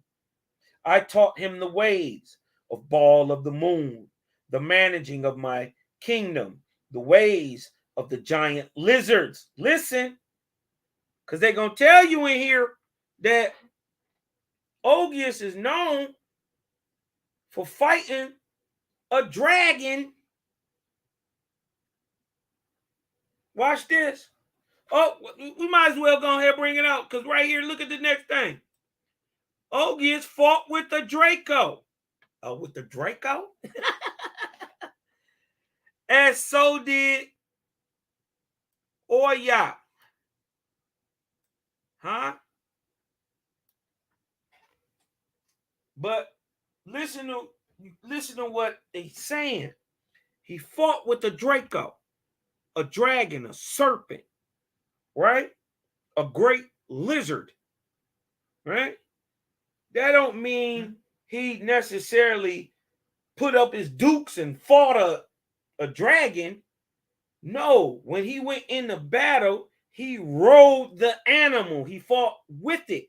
It killed men for him. He rode its back. Do I got to bring up the Ica stones? Must I bring up the Ica stones? Listen, they be thinking Cosmon be tripping, man. I be just having all this crazy ass knowledge in my damn head. And sometimes I just got to share people. Man, this stuff is therapeutic, man. Jehovah Chronicles is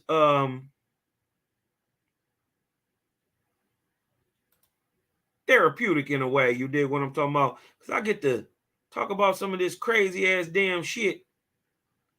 Hold on, let me go back. Let me go back because I want to show you the images. Look, hold on. Look, first of all, they already got dinosaurs on them. So these men, hold on. Let me show you one. Let me show you a good one.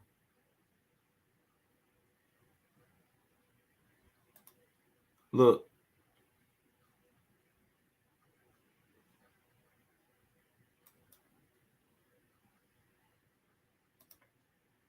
Okay, look. First of all, that's a stegosaurus. That's a damn dinosaur.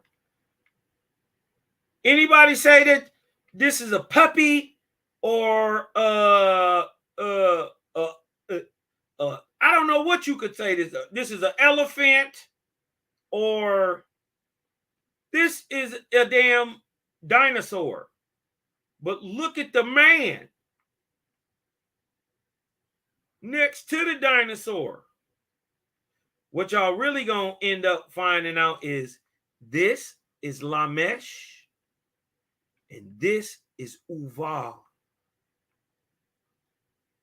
This is your so-called Leviathan. But look, hold on. There's more. Look, they ride in the back of the dinosaur. These ones like 10, 15. Man, these things so old. Hold on. Not only that, look. They doing surgery, brain surgery. These wasn't no stupid people. You think they couldn't tame no animals? And I'm 15 feet tall. I whooped it. And then these is probably even older than that because look how big they is. Look.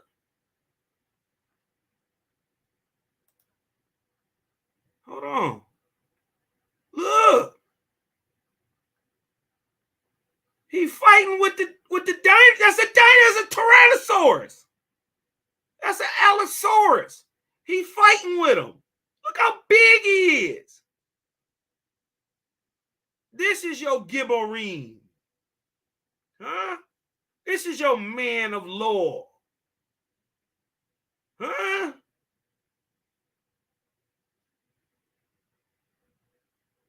Hold on, let's go back. Let's go back. Creator said, the thing I do is a thing well done. And when it's time to get some niggas up out of here, I got some niggas for you. When it's time for you to go, I turn you into a dinosaur. But guess what I do to you? I ain't necessarily even got to bomb you out. I sent a man.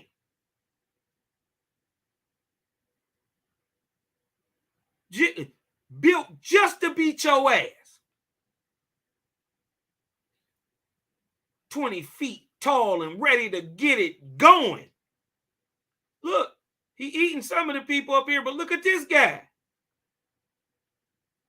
Ladies, avert your eyes, but damn, And look, he killing a dinosaur. He on his back. He riding a dinosaur, right? This is riding a dinosaur to kill a dinosaur right here. Look, that's a little better pic of it. He riding a dinosaur. This one getting chomped up. This nigga getting chomped up. He riding a dinosaur. Look, he got the ring, the thing in his hand. The reins. He riding a dinosaur.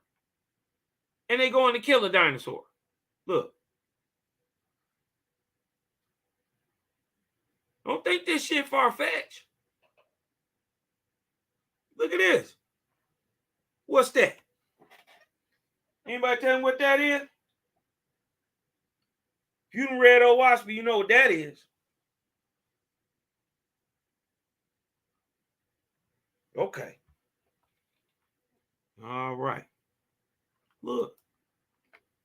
Come on, man. It's a stegosaurus. Man and dinosaur existed at the same time. What he looking at? What he got in his hand?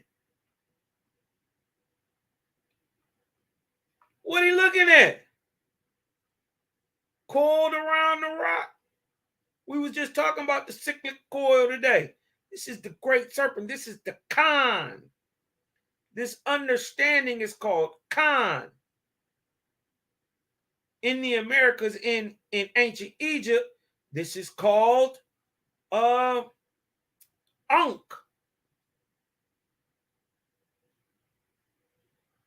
The knowledge of the stars, moons, heaven, the cosmology, cosmogony, and how to predict earth events by understanding the Khan. This is the Grand Khan, the great serpent. Understanding this knowledge made you the Grand Khan.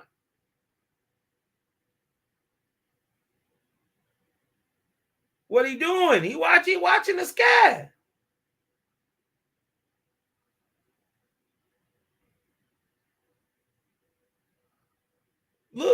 Look at it. That's just you dig what I'm talking about?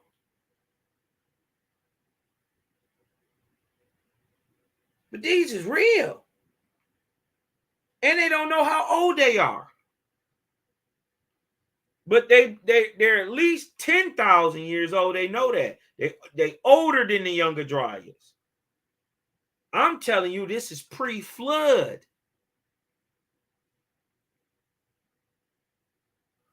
This 30,000 years ago, 28,000, 26, 7, 8, 9, 30,000 years ago. This is old.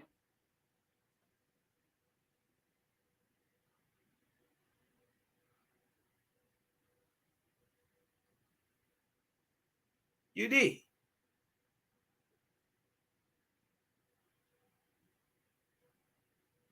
All right, hold on. Let's get back to it.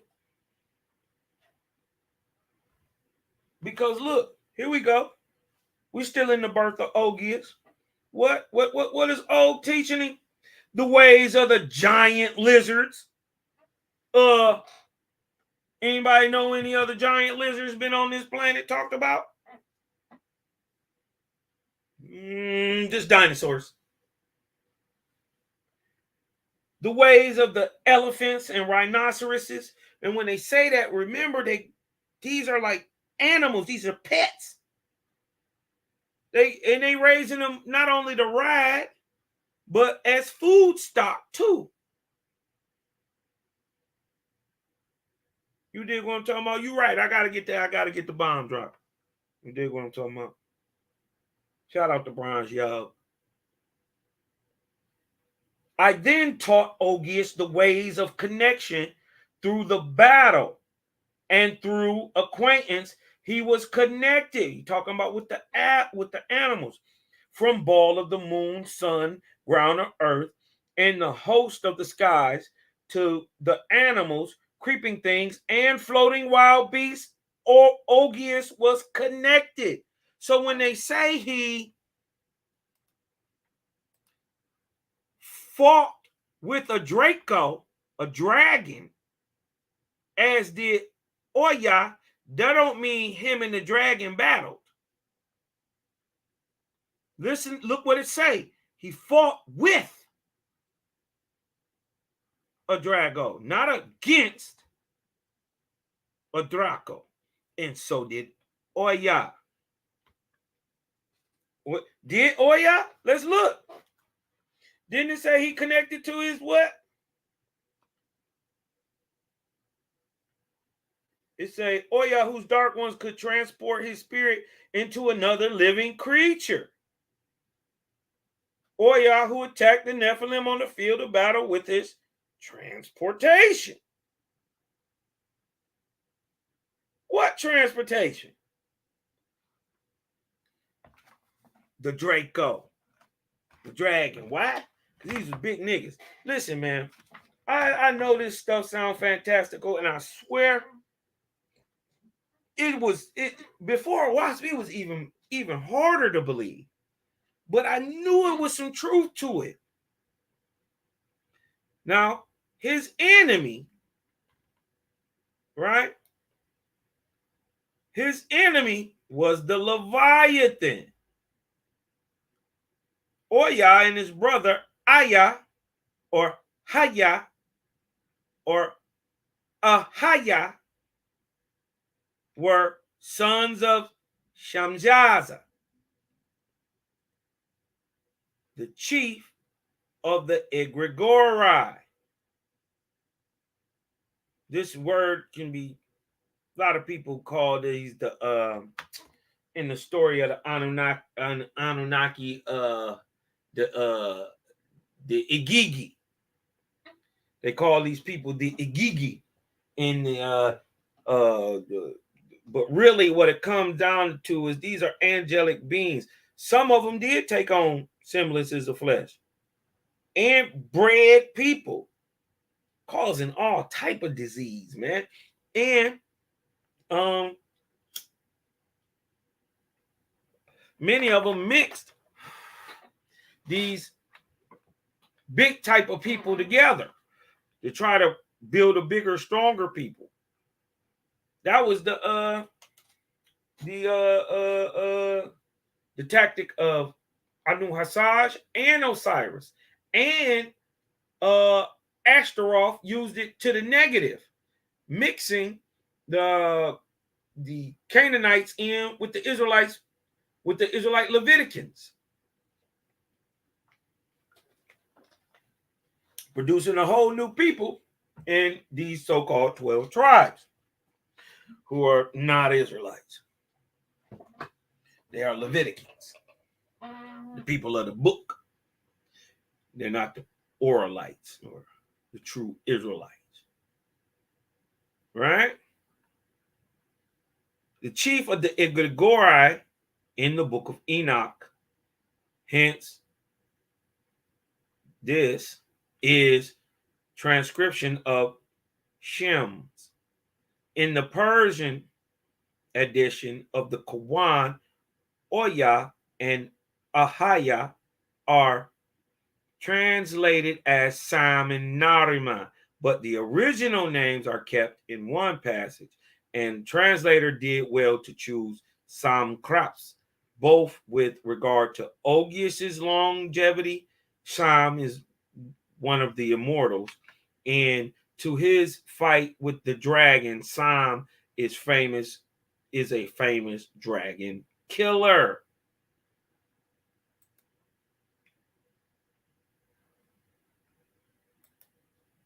Look at him riding the dragon. That's Oya Ahaya right there. But that bring up another Oya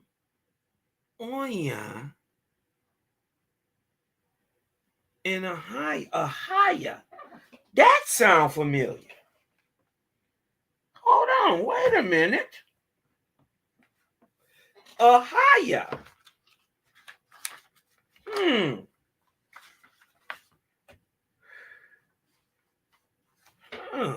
Let me see. Hold on one second. Ahia. In the Persian edition, the Quran, Oya, and Ahia are translated as Sam and Nariman. Okay. In the Sogdian fragments, the name of Sam is spelled Sham, as it is often in Pahlavi. Tabari has Sham. Christensen Kayanadis, page 130. Sham's brother is Patsyam. This name may have been invented by the Sogdian translator in order to keep the names of the brothers resembling each other. Ahriman was evidently not known in Sogdiana as a brother of Sham, because he wasn't, he was the father. According to the Book of Giants, the main preoccupation of Sham was his quarrel with giant Mahawat, the son of Verogdad, who was one of the 20 of the Egregori. But that sounds like Enoch. If I'm not mistaken, is that not the book of Enoch? Hold on. Let's go to the book of Enoch, chapter 6, right? Oh, let me go to chapter 6 real quick. Samyaza.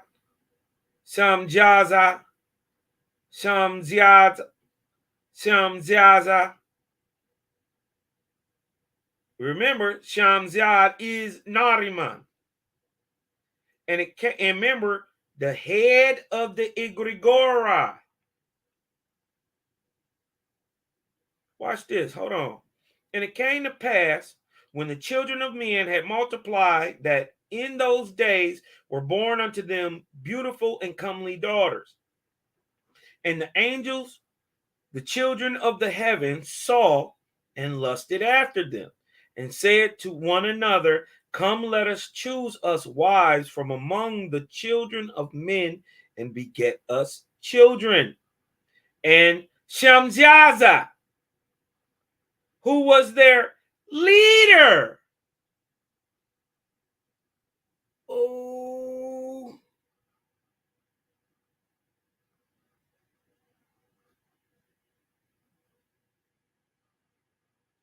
And Samyaza, who was their leader, said unto them, I fear ye will not indeed agree to do this deed, and I alone shall have to pay the penalty of a great sin. And they all answered him and said, let us all swear an oath, and all bind ourselves by mutual imprecations, not to abandon this plan, but to do this thing. Then swear they all together and bound themselves by mutual imprecations upon it. And they were in all 200 who descended in the days of Jared on the summit of Mount Hermon, and they called it Mount Hermon, because they had sworn and bound themselves in mutual imprecations upon it. And these are the names of their leaders. Samyaza, their leader.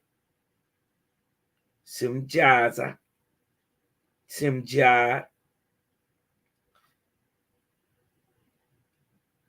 Arakaba. Ramiel. Kokabiel. Tamiel.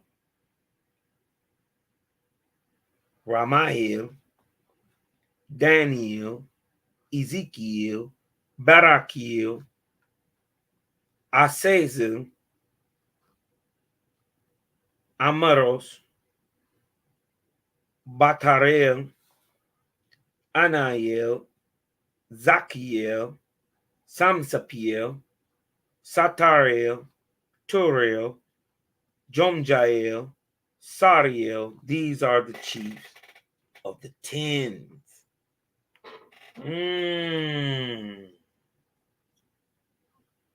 Wow.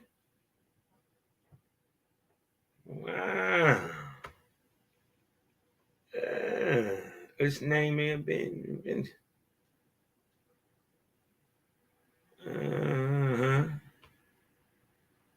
okay, but my way. That sounds familiar. Where do we?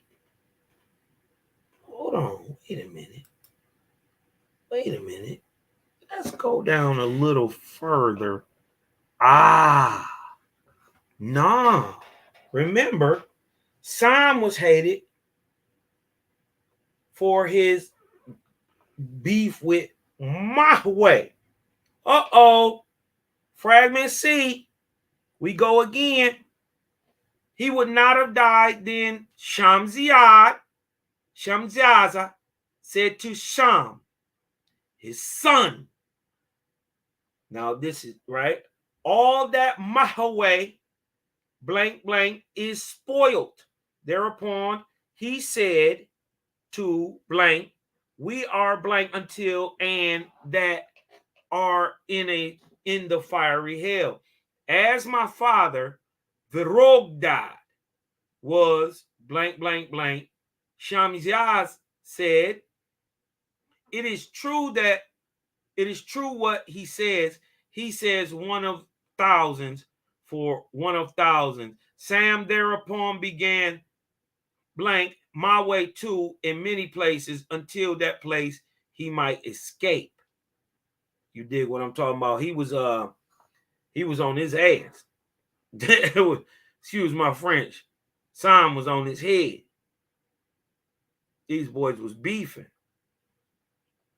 But what did it just say?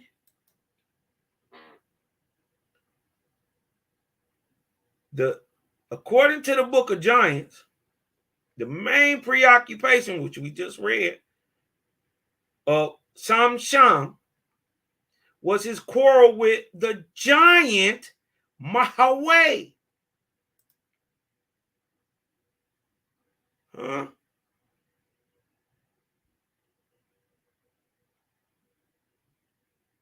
In many places, they fighting until to that place he might escape. Sam was on his head. Sam was trying to kill that boy. It's crazy. It's crazy. But let's get back to it.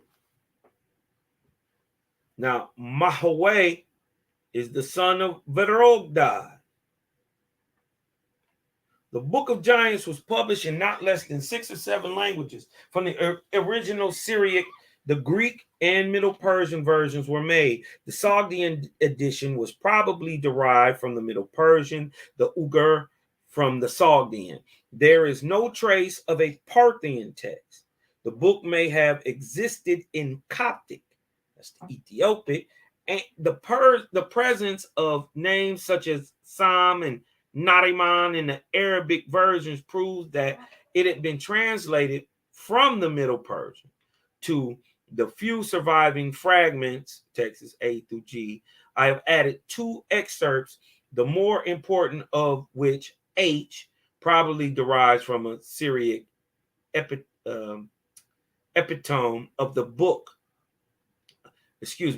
Epitome of the book.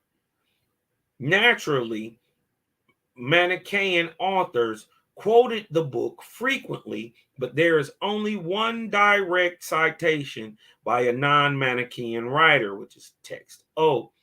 With the exception of text O, all the passages referring to the Book of Giants, text J through T, go back to Assyriac writings, apparently. They are therefore to be treated as quotations from the Syriac edition. The Parthian text N is not the product of a Parthian writer who might have employed a Parthian version of the book, but was translated from a Syriac treatise whose author cited the Syriac text. In the journey across Central Asia, the stories of the Book of the Giants were influenced by local traditions. Thus, the translation of Oya Assam had in its train the introduction of myths appertaining to the Iranian hero. This explains the immortality of Sam. According to text 1, the country of Arian Vesan or Ariana Veja in text G is similar innovation. The Kogman or Kogmain, the Kogmain or Kogman mountains in text B may reflect the Mount Hermon, but this also may reflect the Himalayas. I mean, not the Himalayas, but the Zagros. Excuse me. Remember, we talking about Persia. Where is the most mountains at? In Persia. Persia is bordered by mountains on all sides. The one that splits Persia from Africa is the Zagros. So in Iran, in Pakistan, in Tehran, in Kazakhstan, there's all the Zagros mountains. So when we find out where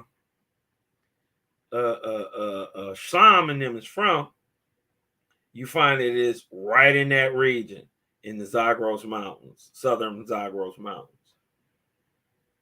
Owing to the introduction of Mount Simuru, this number was changed in Sogdian to 32. The heaven of Indra is situated between the 4 peaks of the Meru and consists of 32 cities of Devas, deities, or Indian gods. You know what I mean? So they did say, where's fragment H? And they brought up, okay, H, evil intentioned from where he came, the misguided recognized the 5 elements, the 5 kinds of trees, 5 kinds of animals. Let's look at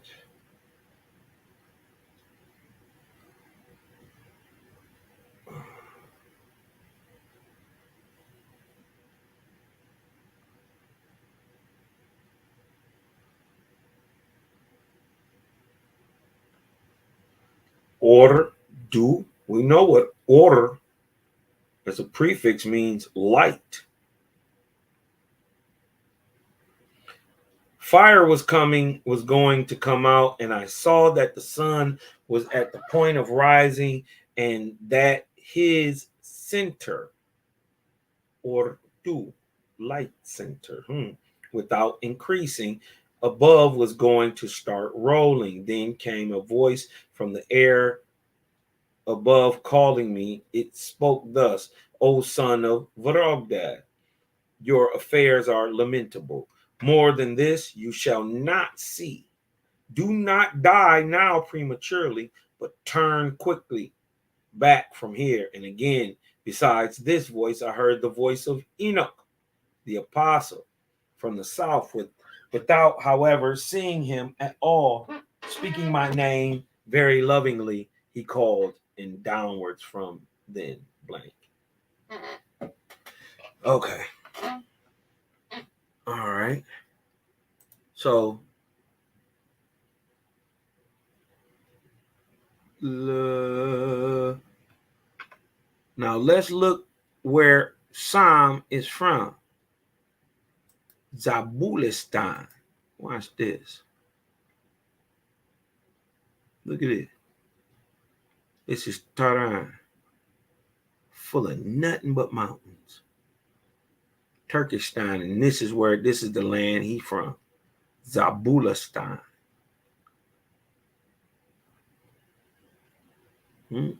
Southern Persia.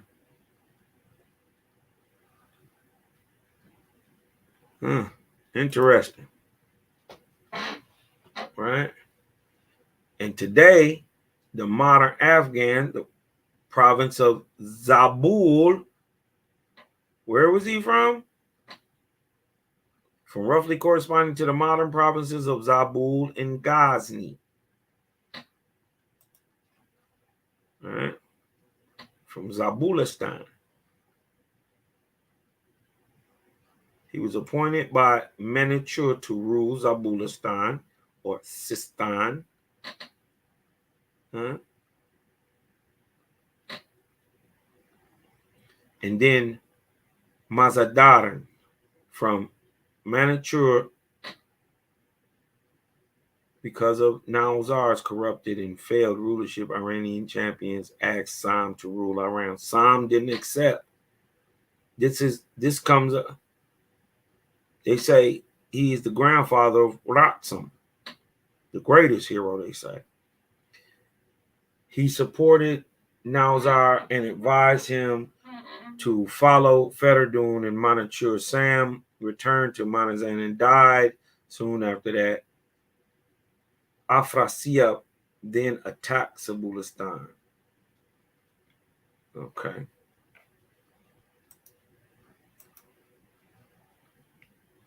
Let's get into some more.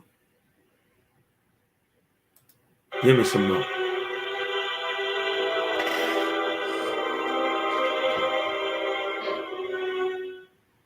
Hello again, everyone. Welcome back to the University of the Witwatersrand's Fossil Hominid Vault here in Johannesburg, South Africa. I'm Lee Berger, a paleoanthropologist here at the university and an explorer at large for the National Geographic Society. This morning, when I opened up my email before coming into the Fossil Vault, I picked up some clickbait on my name, and that's not unusual if you're a public figure scientist. But this one was from a legitimate news source, Discover, and so I opened it, and there was a story about giants. Were there ever giants? And the answer is, according to this, of course, no. But in it, it took a tagline from me saying Lee Berger, the paleoanthropologist, had once claimed that there were hominids that may have reached 7 foot tall and over 90 kilograms, and there was little evidence for that. Well, since it was questioning evidence that perhaps I had presented, I decided that since I was coming into the vault, I'd show you some of that evidence, and let's discuss what's behind this supposed controversy. Now, why first would other scientists, and Discover was taking this from other scientists, it just wasn't bad reporting, would they criticize me having said that there were very large individuals in the past that might have approached 7 foot? Well, this all comes from a paper that Steve Churchilla, John Parkington, and myself wrote back several years ago about the Hoochie's pint tibia, which is a late Middle Pleistocene tibia that's very large. It comes from the Western Cape of South Africa, but also comes from an interview I did for the Naked Scientist, where I was showing them a fossil here in our vault many years ago that seemed to indicate that there were very, very large individuals at some time in the past, and we had sometime sampled them. So I pulled that individual out. Let's look at the real evidence for that. Then let's look at the reason behind why that might be seen as controversial. This is the specimen. This is a femur. That's your thigh bone. And I think you can very quickly see that this is from an extraordinarily large individual. This individual is from a mine in Namibia. It came out during mining operations from very deep underground, and we have no idea how old it is. Many scientists who have studied this, and it's been studied in several significant studies, have argued that it must be Middle Pleistocene or late Middle Pleistocene, and likely belongs to something like the Cobway skull, which is sitting here next to me, one of these very large, robust, what are often called either Homo heidelbergensis or archaic Homo sapiens. But the answer is we don't know. We neither know what it belongs to, except it is a hominid. It's a bipedal femur, and nor how old it is. It could be several thousand years old. It is very fossilized, so it's likely of some archaic age. It could be tens of thousands, hundreds of thousands, in fact, anywhere in the last couple of million years. And so why would someone look at what is clearly a very, very we know it ain't millions of years old and say that it's not from a very large individual? Well, the first question we have to ask is is this individual actually large, either for a modern human or for an archaic human or ancient human relative. So here are two femora, which are from Cubiphora. These are thought to be Homo erectus femora, and I think you can immediately see when I put them together in scale. This is the proximal femur, so that's the femoral head there. How big that thing is? The Alcos femur is large. It's extraordinarily large. It's actually more than twice the size of this one. And interestingly, in both length and in scale, this is only slightly smaller than a modern human. The femoral head is a little bit smaller than would be expected for a femur of this particular length. That's consistent. Here's another one from the site, and you can see the size. This is a very, very big individual. So when you do the statistics on the Berg-Alcos femur, and other scientists have done that and support this, it almost universally comes out at the most extreme range of human variation. In fact, it exceeds by far and away most populations that are studied. Sometimes you get a very large individual that just touches on it in almost any measurement, and exceeds almost every archaic hominid that has ever been measured. So the measurements stand up for this being an extraordinarily large individual. So why would some scientists say that I was overestimating its stature and its body weight? First, we must explore how paleoanthropologists can reconstruct femoral length and then stature from fragmentary bones. One way of doing this is to look at joint size and its relationship to the length of a long bone. So in modern humans, the femoral head and neck area, its size relates to how long a living human bones would be.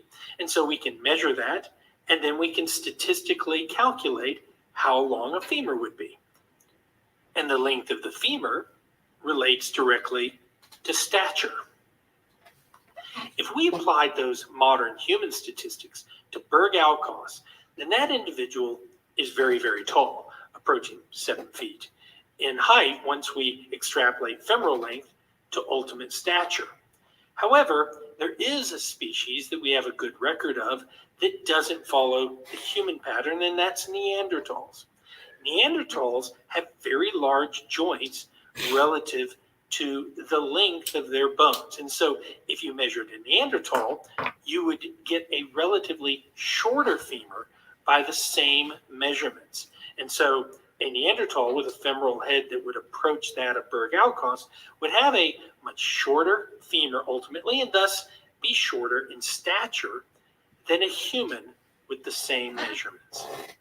And the only thing that really compares to this are a few archaic Homo sapiens fossils, which are extremely rare in Africa, but and we really don't have any femora like this, and we certainly don't have any complete femora like this. So the only thing we can compare it to are Neanderthals. Neanderthals, of course, occupy Europe, parts of Europe, and possibly even parts of Western Asia. And what we see in them is a very interesting morphology. They're short in stature, but they have very robust joints. And you can see that this Neanderthal actually approaches the size of the Berg-Alcos femur, although the Berg-Alcos femur is admittedly larger than it in almost every dimension you measure. And what's interesting about Neanderthals is that they're very short statured. So let me bring back one of those supposed Homo erectus. And you can see that while the joint dimensions are much smaller in the supposed Homo erectus, the length, the femoral length, is much longer relatively to the joint surfaces. This is much more like the human condition. The Neanderthals are much shorter. That's been thought to be a cold weather adaptation, an adaptation to living in those very cold climes of Europe. And so, in the absence of having African comparison fossils to look at, the scientists who've generally looked at the Berg-Alcos femur have argued that it can't be as tall as it would be if you use just the joint size and shaft size to estimate how tall this individual was. Because when you do that, this individual on human standards would approach something like 7 foot on either side of that range with error bars, and something like 90 kilograms lean. And that's very heavy for a lean muscle mass. And so they measure this, They acknowledge that it's incredibly large, and then they apply the Neanderthal model to it and say, but it must not be very long. It must be from a relatively short individual, because that's what's happening in the middle and late middle Pleistocene.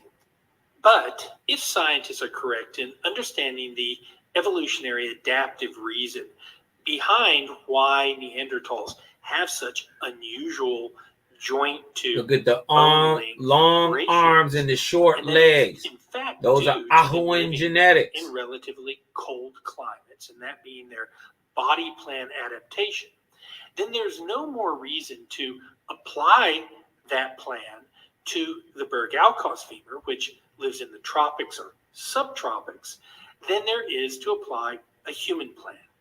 If you apply the human plan, then the Berg-Alkos femur is very tall. If you apply the Neanderthal plan, then it's likely the Berg-Alkos individual was not so tall. Well, let me say this and get right to the nub of this. Yes, I've said this is a large individual. Yes, I say it has the possibility of approaching 7 foot tall and potentially 90 kilograms using human modeling, and all that is factually true. The answer is it that tall? Is that we don't know. We neither know how old this is, nor do we know what species it belongs to. The one thing that I would say, though, is that we should not necessarily just apply European or Asian models to what's going on in Africa. Europe is a very tiny place relative to Africa. And because it can be very cold and can be subject to ice ages, there may also be specialized adaptations, such as the stocky build of Neanderthals, that may be unique to that region and different to what happens in the tropics and subtropics of Africa, where very different evolutionary stressors may take place on hominid body plans. Discoveries like Homo naledi and others have shown us that many different things are going on in Africa, and Africa does not follow necessarily the evolutionary patterns or the drives and stressors that are going on in Europe. They're very different.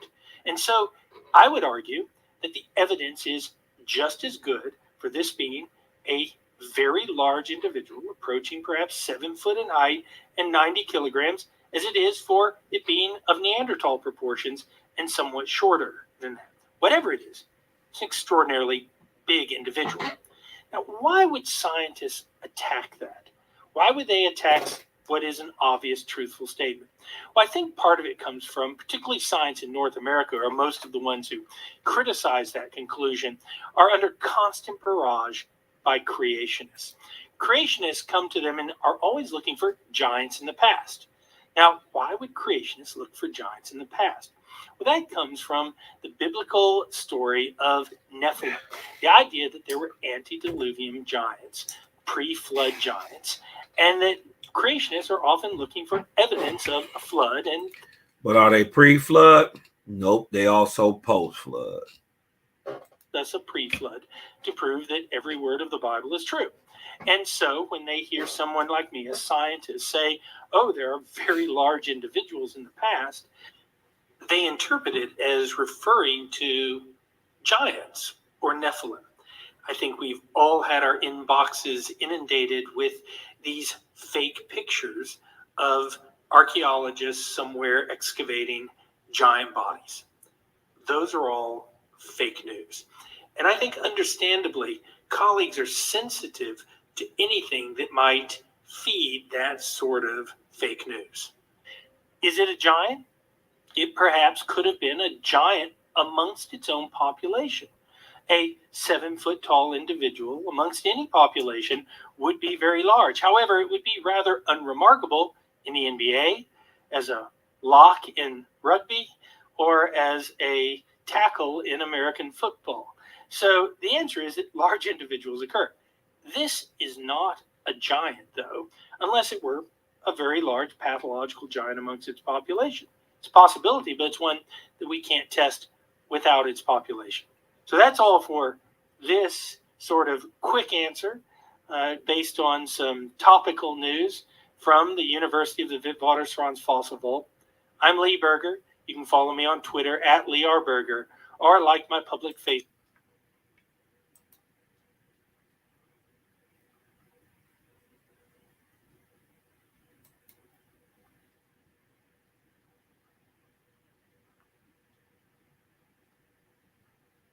All right, hold on.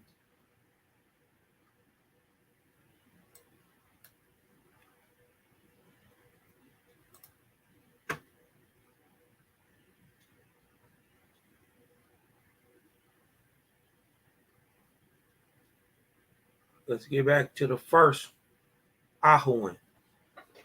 Look at the level of light being brought. This is during. Let me move it down for you real quick. Blow it up for you. We're talking about this time right here. 7053 BC.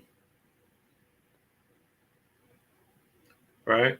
This is when this was what was going on, but they're telling you about a time. Listen, they're telling you about a time right here.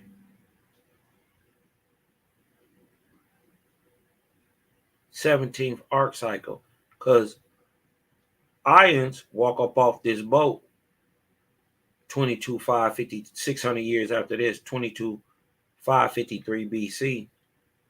And by 19,553 BC, not only the Ions, but the Druks is back on the planet, and the Ahwans are all back on the planet by 20,000 BC,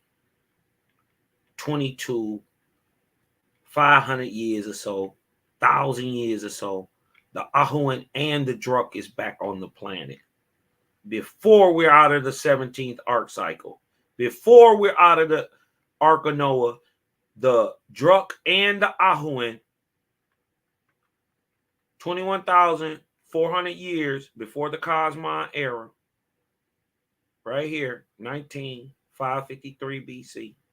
Before this, so in the 3,000 years it takes to get from 22,553 to 19,553, the Iron, the Druk, and the Ahwaan is back on the planet after being wiped off, and only 12,420 people going on to survive the Great Deluge, right? But we're getting the story from this time, telling about a time past down to this time. This is the first book of God.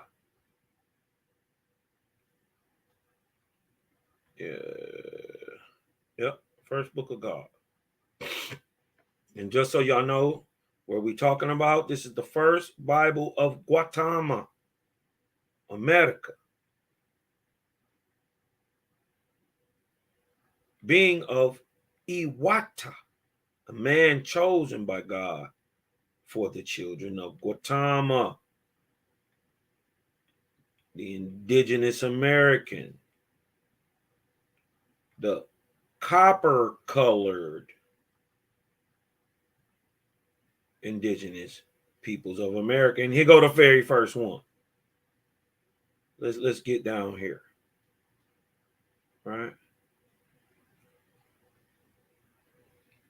Because look, let's start at 24:7. First book of God. I do not blame you, O Iron. I saw the darkness, saw your straits. But you shall never again dwell with the Druks, nor with the new red born, those whose faces shine like new copper. Call them Ahua. Huh? Y'all never heard the Ahua?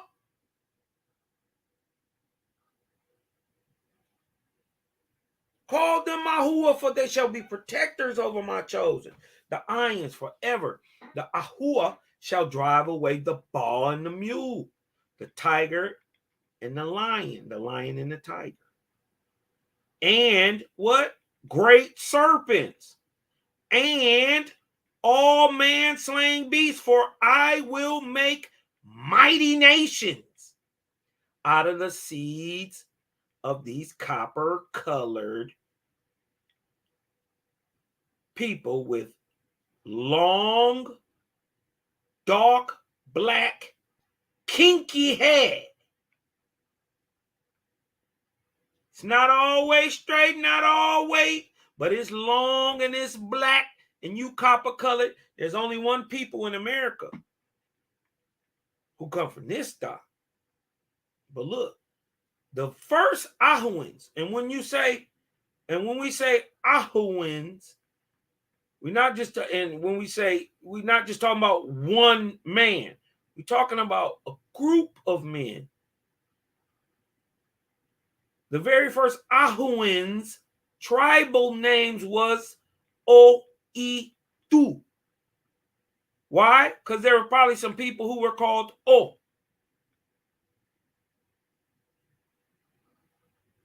And there was probably some people called E. And some people called Du. And they became a crew. The O-E-Du, the tribe. Huh?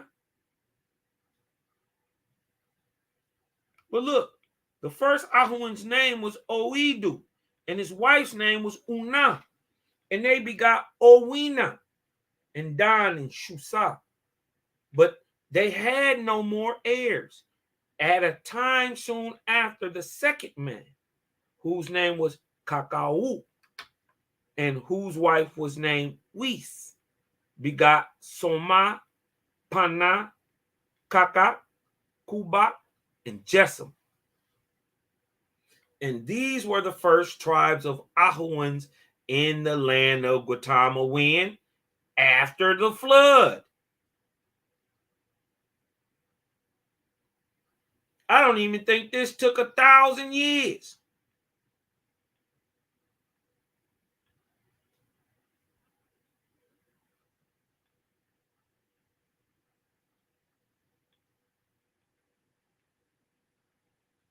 Because I believe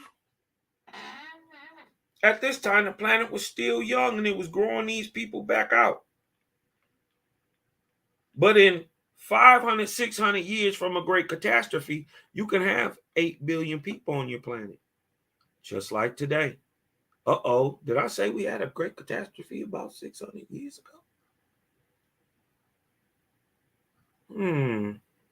What are you talking about, Kazman?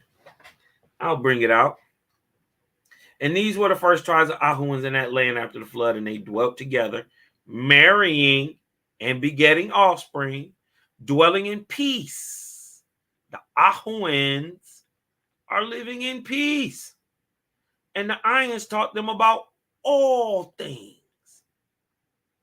so that they became an honor on the earth and a glory to the Creator.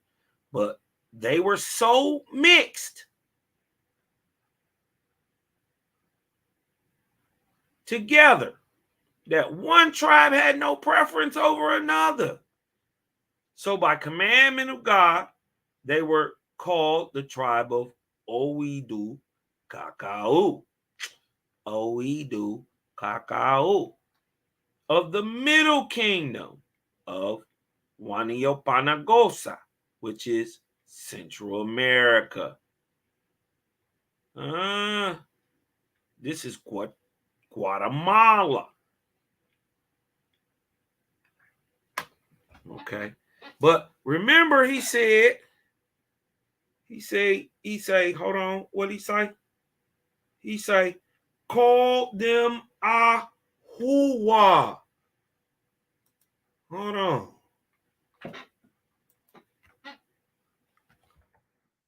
You can tell who built what, who was where, because usually they leave their name right on what they Yo. Dio Ahua Gan.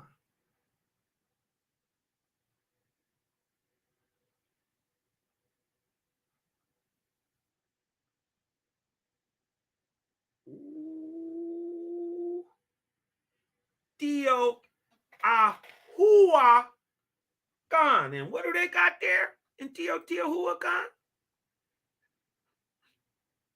Big ass buildings. Look at it.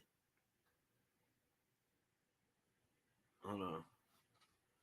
Now look what we talking about. Right where they say we was gonna be. Right? All up in here. It's Guatemala right there. And this later. Look at that. Some of these things is older than the flood. It lasted through the flood. It was dug out and built up on top of. But some of this stuff, 20,000 years old. Why they call it Teotihuacan?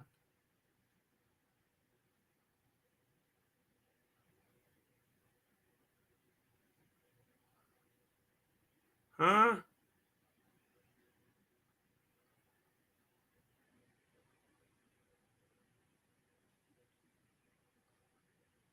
Got the Pyramid of the Sun.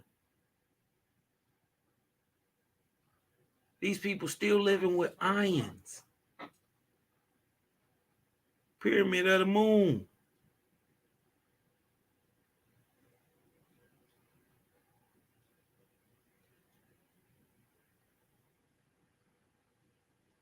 They say at its zenith, perhaps in the first half of the first millennium CE to 500, Teotihuacan was the largest city in the Americas with a population estimated of 125,000. What?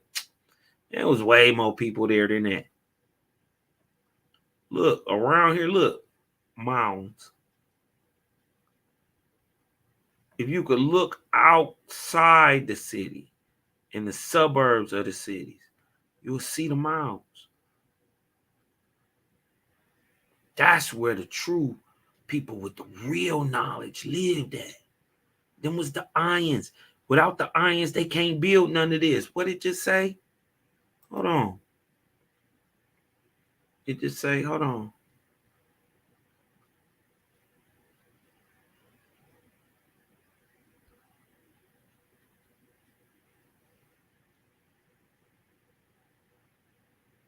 Then it just say that they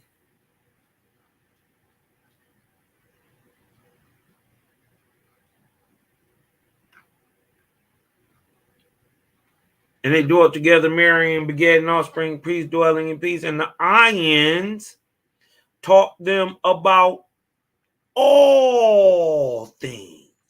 So that's metallurgy, that's building, that's canals, this is making your own rivers. Yeah, taught them how to dig out the great Osceola, or what is today known as the Mississippi. They dug it out. That was the glory of kings at this time. Huh? Great men at this time.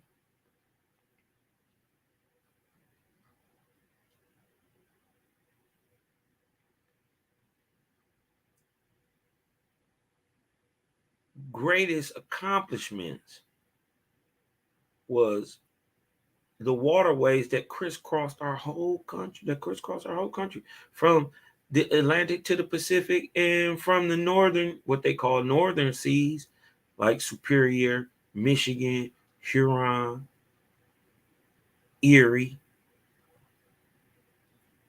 the Ohio, the Tennessee, the Arkansas, the Red River, Colorado. These are all man-made.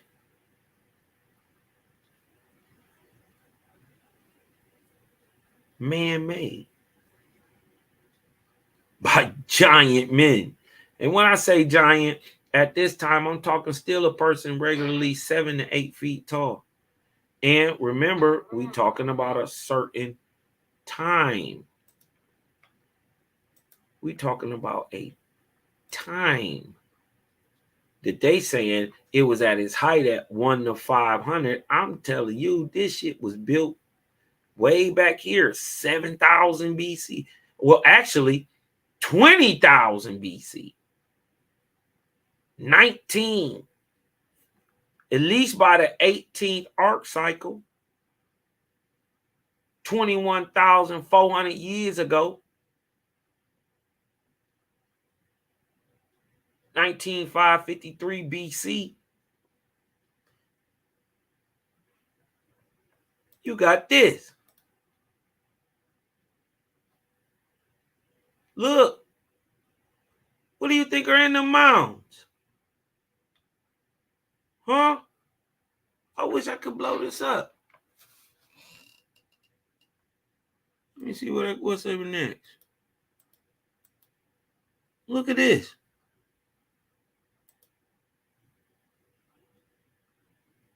Look. Look in the back. You see this? You see this? You see that back there? That looked like a pyramid itself. This is where we need to go. Right here. Go look, go step on top of this and look out and then get down off this mug and go straight to where that is. Because see, everybody worried about this guy. But he's not the great guy. He's not the guy with all the knowledge, with all the writing. I don't even, you dig what I'm talking about? Until he was taught, he had no right.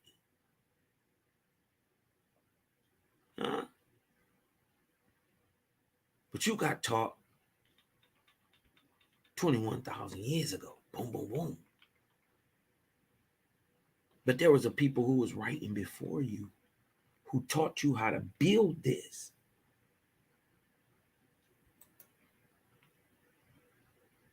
Huh? Hold on. They don't believe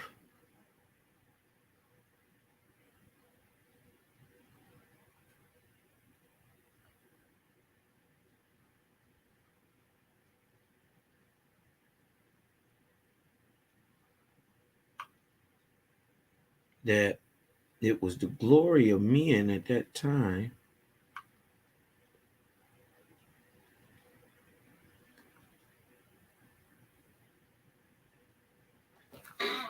Here we go. Chapter 25 and 12. Hold on, wait. Let's start at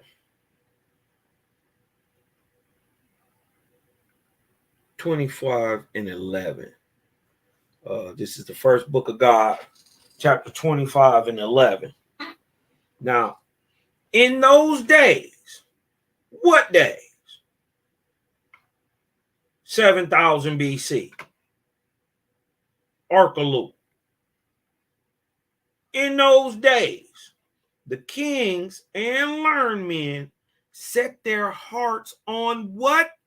Building canals and finding places and roadways for them. And the great glory and honor of man at that time lay in what? This canal building. In this achievement. Huh? But look. And Geechee, God, perceiving the virtue and wisdom of men, sent his angels to teach man the mystery of canal making. To teach him to compound clay with lime and sand to hold water. Oh, let's see. That is to make concrete from hydraulic cement. Come on, man. This is 7,000 BC. Yeah. They dredged the Mississippi. They dredged the Ohio and the Tennessee. The only two that go east. It's really only one. But they carved the one off to go down into Tennessee off the Ohio.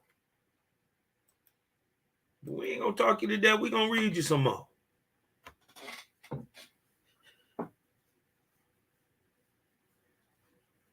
And God, perceiving the virtue and wisdom of men, sent his angels to teach man the mystery of canal making, to teach him to compound clay with lime and sand to hold water, to teach man to find the gall, the grade, the rate, and the level, and the force of water. The angels also taught man to make pots and kettles, to burn the clay in suitable shapes, to find copper ore and silver ore and gold and lead for the floors of the oracle chambers, clean and shining white, suitable for angels. And what?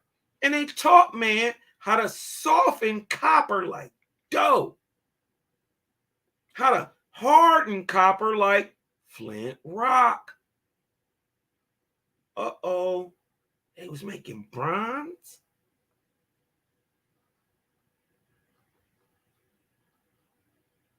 For axes and mattocks. This is kind of like a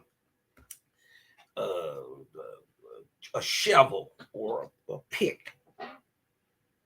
You dig what I'm talking about? Or sort of like an axe, sort of, but like a shovel. For building canals, taught man how to work the ore. This is metallurgy, 7,000 BC. Come on, you wasn't slow. And you was all over here. More than now. It's crazy. Taught man how to work the ore in the fire and melt or smelt it. This is a whole, do y'all know what it takes to smelt? Watch this. Watch this.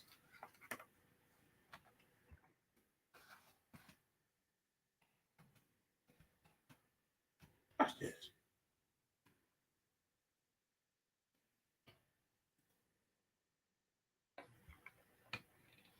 Look at primitive iron smelting. Smelting uses heat and a chemical reducing agent to decompose the ore, driving off other elements as gases or slag and leaving just the metal behind. The reducing agent is commonly a source of carbon, such as coke, charcoal, and coal. Look, they said 1000 BC. We had in America, Owaspy revealed this is 7,000 BC.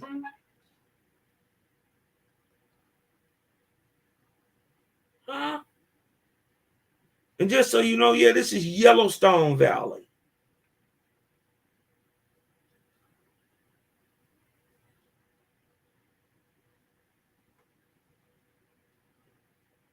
This is America. Taught man to till the soil and grow wheat and corn. Taught the women how to grind and make bread. Taught the hunters, look, what's going on?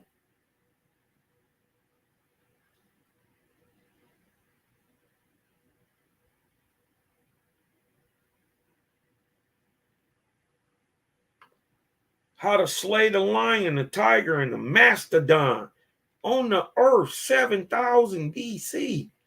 Mastodons are still on the earth? How big was he? This is saber-toothed alley cat. This ain't no regular tiger. He big as shit. You got to take into account the level of oxygen that was still on the planet 9,000 years ago. What was going on? What's going on now ain't what was going on then. You had megafauna still on the planet. You had dinosaurs still on the planet.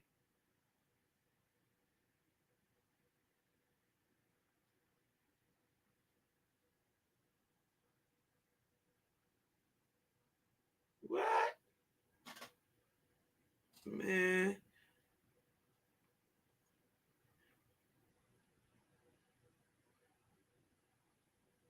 Hold on.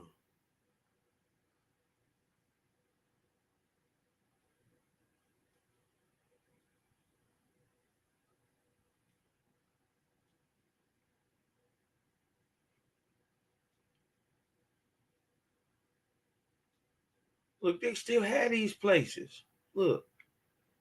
The Woohoo Tawny. But we was getting into, hold on.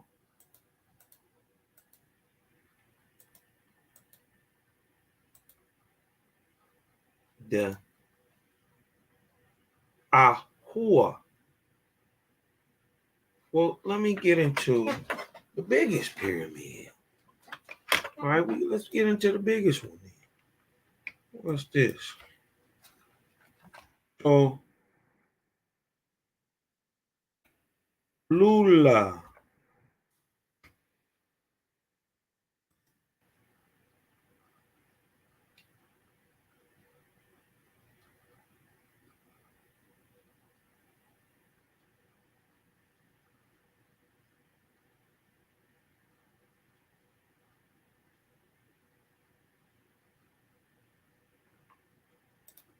What's this?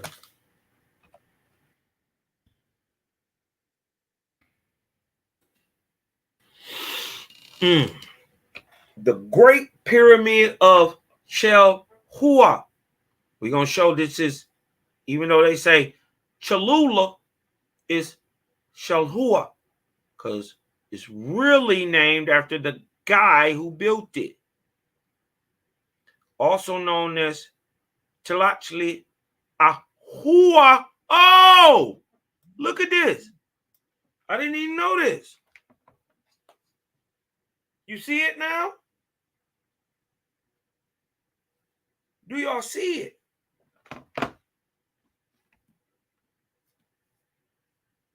Slap.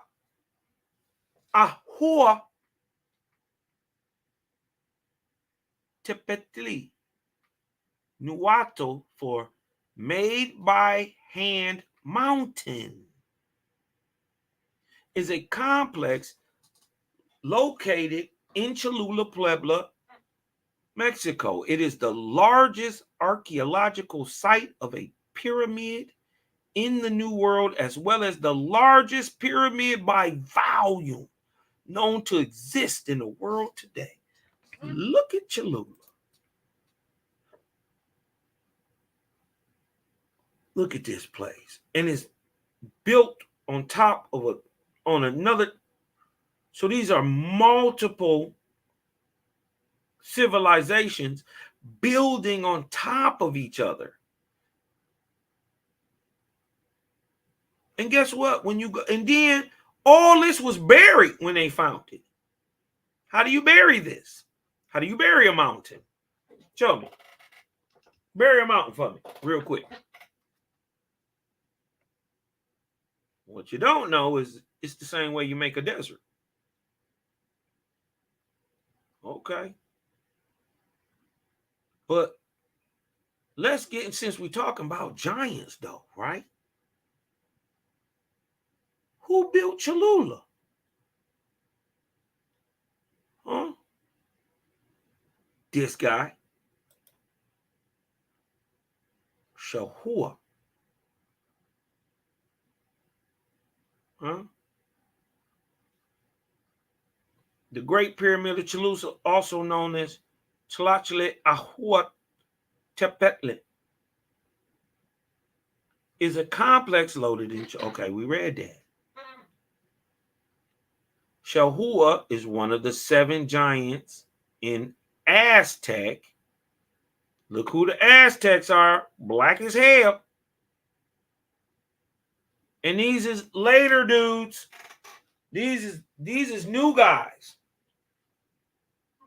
We also know who is that? Who is that? Quetzalcoatl. So you know that they was fucked up. Who got to him? Luamon. Luamon told the Aztecs up. Had them doing human sacrifice and everything. But look what it says. Jehovih is one of the 7 giants in Aztec mythology who escaped the flood by ascending the Mount of Tlaloc in the terrestrial paradise, and afterwards built the Great Pyramid of Cholula, one of the 6 giants, sons of Mixcoatl. Mixcoatl, or Camazle,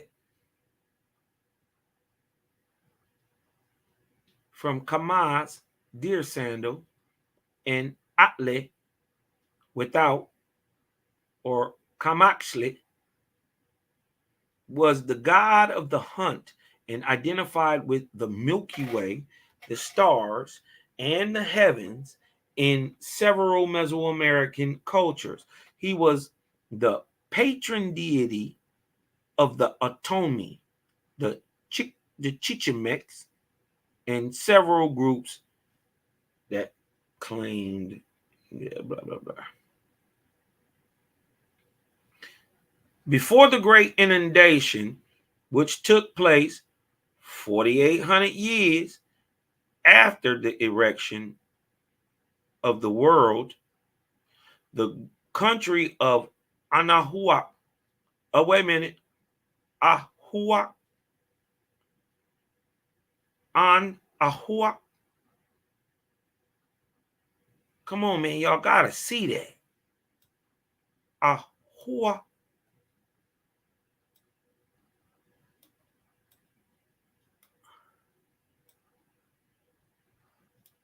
Ahua, ah, e, I, o, u.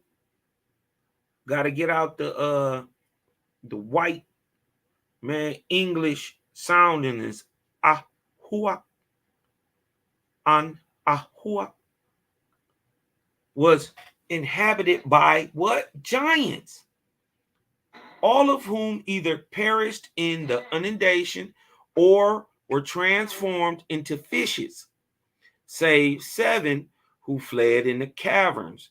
When the water subsided, what are the giants named? What? Shell. Hua.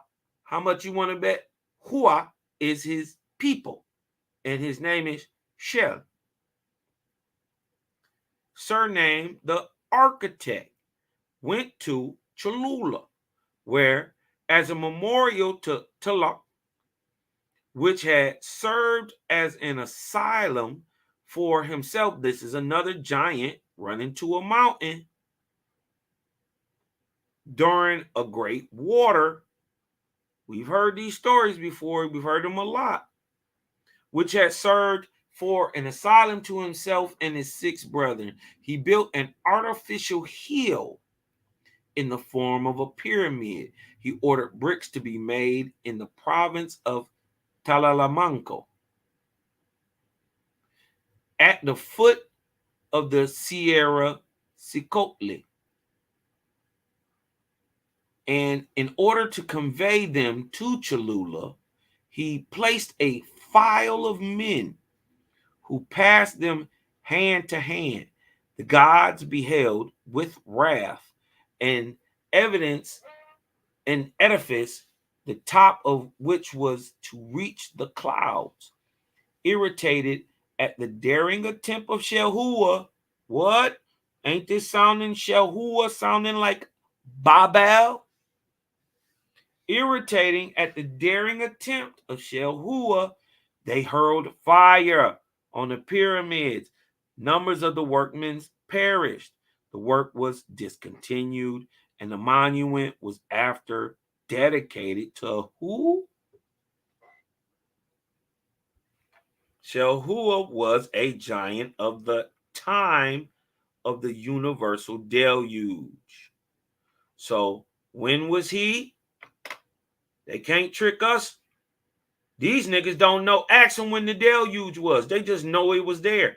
But they don't know it was 22,553 exactly, nigga. 600 years into the 17th ark cycle, or the Ark of Noah. Huh? So Yahuwah exists from this time. And if he existed from this time and after the flood, that means he came out 6, 7, 8 months later. While the water was coming out. If the story has any validity to it, or, is, even if it's allegorical for real events. Either way, we got history, we got a WASP, a primary source, telling you these people was here. So that would make the Pyramid of Cholula over 20,000 years old.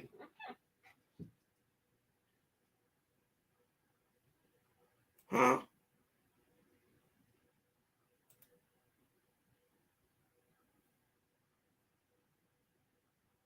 But let's look at Tio.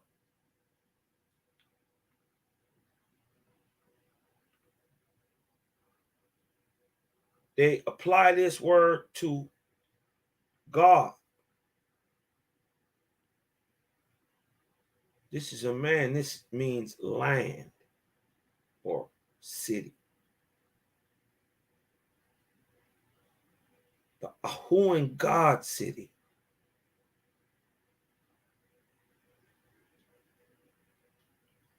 Look, the city where the gods were settled. Let's get into it. IHUAN, the city where the giant gods settled. Aztec legends explain, among many other things, how the Great Pyramid of Cholula and the city of the Teotihuacan gods was built by giants. One of these giants was called Zelua and lived during the time of the universal flood. If we take a look at the Aztec mythology, we will find a hidden treasure of incredible stories and fascinating stories from a time when the giants dominated the earth. Aztec mythology, like many other mythologies around the world, mentions how thousands of years ago, giants walked the earth. According to ancient Aztec mythology, the old Cholula complex and especially the construction of the earth-made pyramid is attributed to Zelua. According to mythology, in ancient times the earth was inhabited by giants. But after a massive flood, all the remaining giants became extinct. Zelua, who survived the flood, built what we know today as Cholula, which is the largest archaeological site in the ancient world, as well as the largest known pyramid that exists in the world today. Zelua wanted to build a massive structure so... But we found out they didn't survive the flood. They were born again. Why?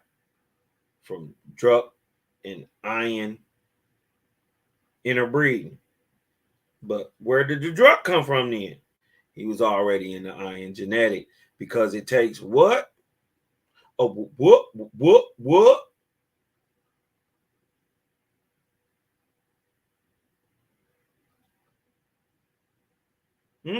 The iron in the Druk to make an Ahwans. So the Druk was already in the iron genetic, because it takes Asu and an angel to make an iron, or man with spiritual ability.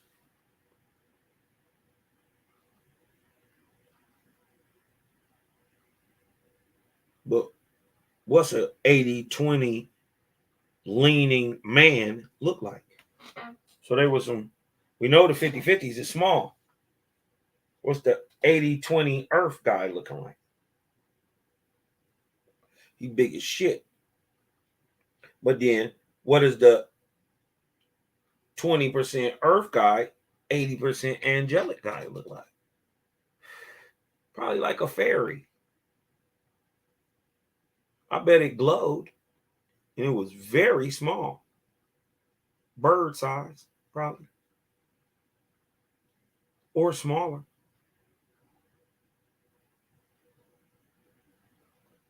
But we see where they got it from. Right here. Taught man how to solve copper and gold and everything. But let's get back to Teotihuacan. So high that it reached the sky.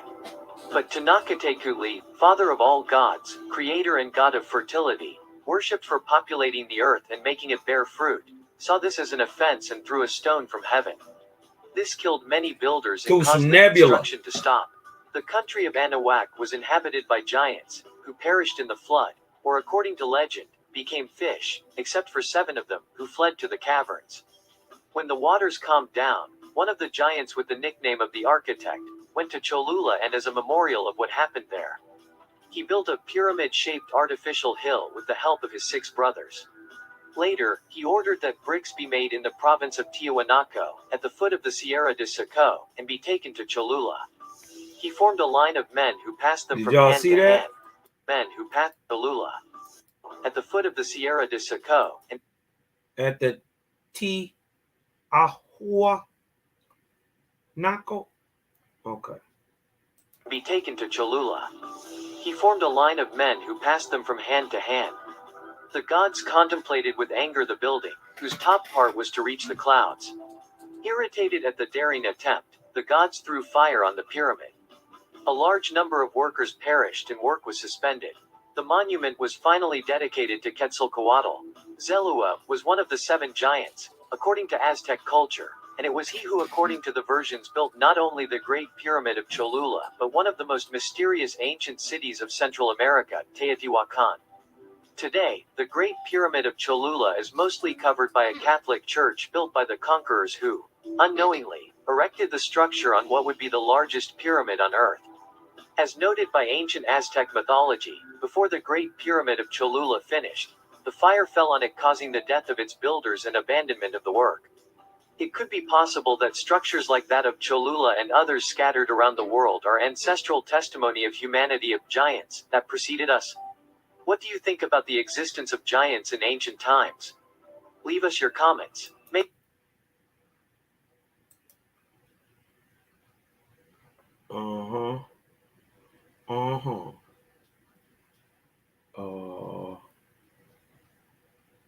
Hold on, let's go back to the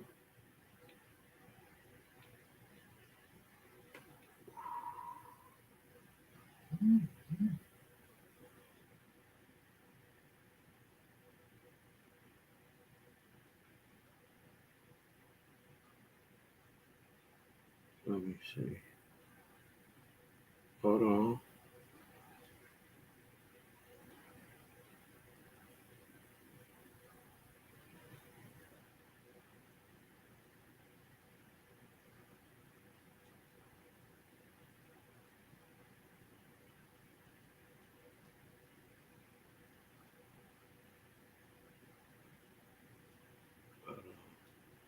Because there's one I caught in here that I want to bring out while we're talking about the. Hold on, let me get some groove up in this month. The trees were massive. Everything was massive. You gotta think, we had megafauna on the planet. We had megafauna.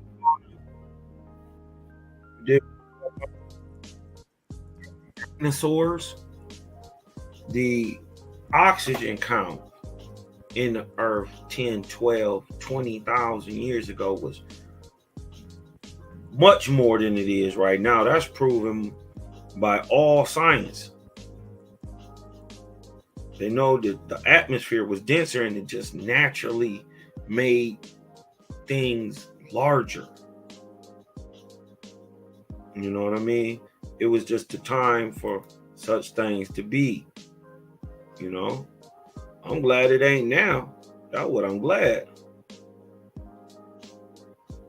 But I caught one looking through here, and hold on.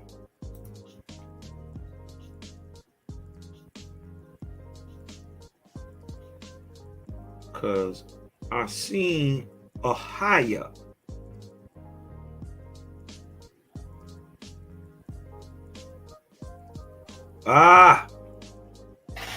Father blank nuptials until the completion of his blank in fighting, and in the nest Oya and Ahia, he said to his brother, get up and blank, we will take what our father has ordered us to do.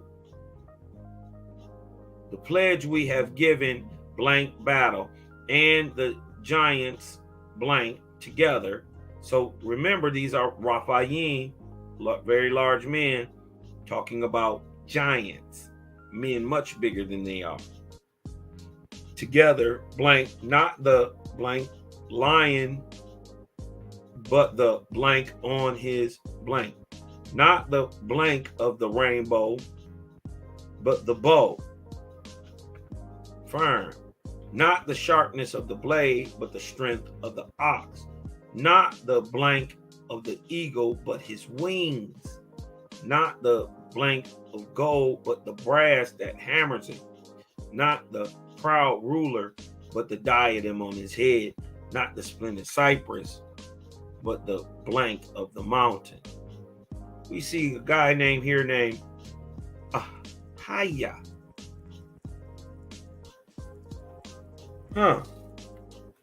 Wait a minute now. That sounds familiar to old Cosmonian. My brain start twisting up, and I start thinking of stuff.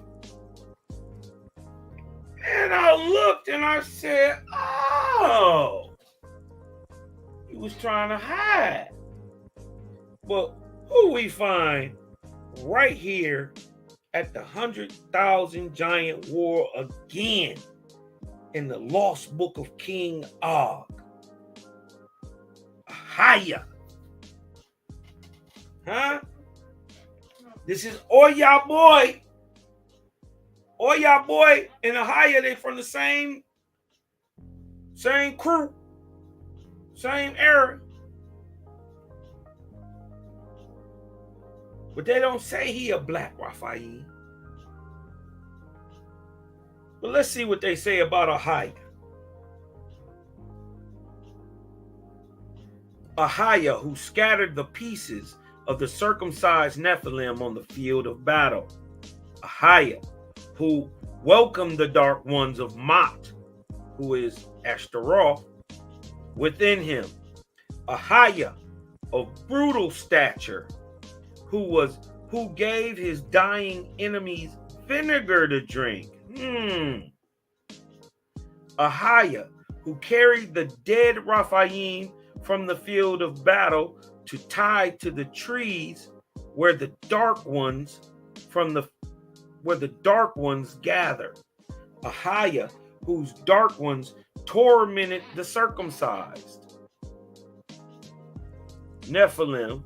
Ahia, whose dark ones tormented the circumcised Nephilim, so that they threw themselves down and dashed their stomachs and skulls open on the sharp rocks of the field of battle. Ahia, whose contention with the circumcised Nephilim was as the bars of a castle. Ahia's army was 1,000 giants. He tried to slip out of there. Nah, you was a bad dude, Ahia. You was putting that work in. But let's get back to Ogius, right? You know what I mean? Because look, with favor, I favored him. This is Og talking. Actually, Og is speaking to Anak. Anak of biblical fame. He's a giant, but he's a scribe.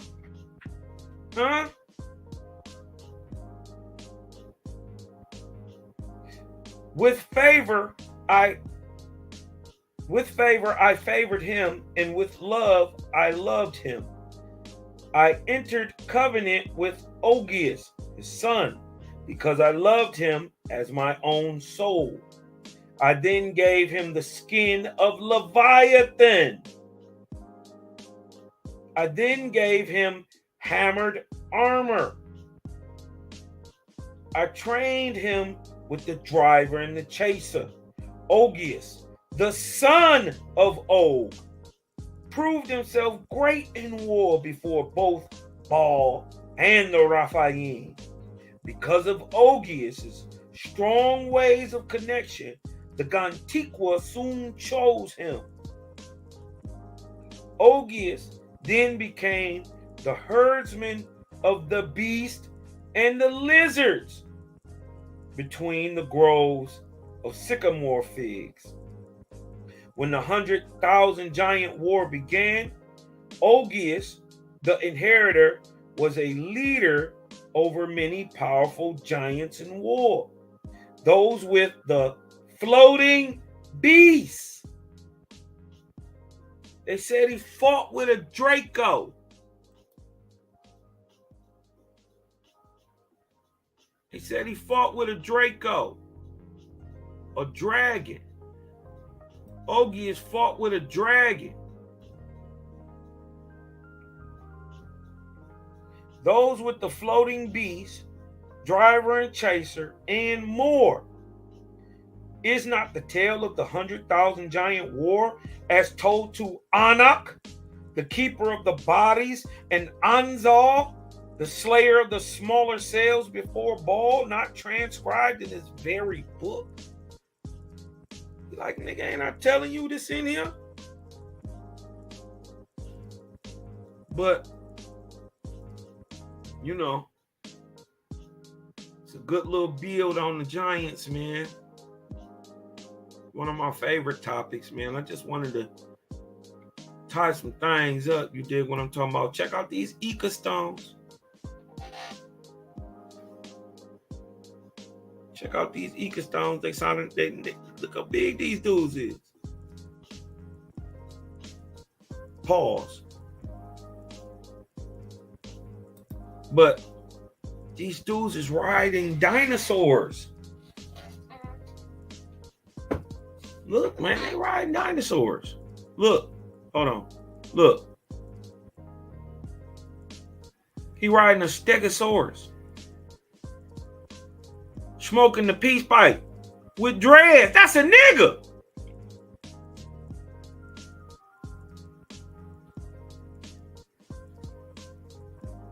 Riding a Stegosaurus.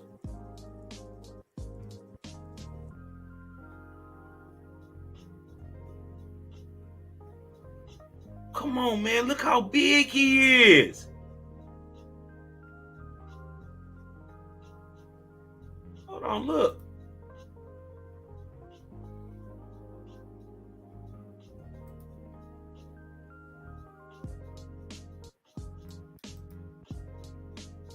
Look at this.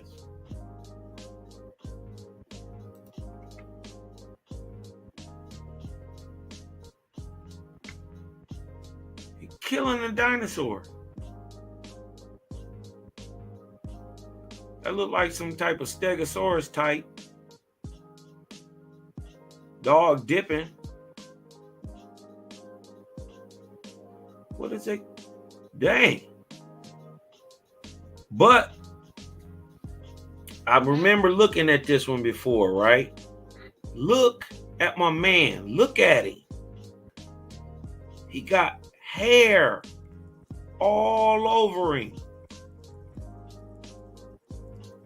Look, that's hair.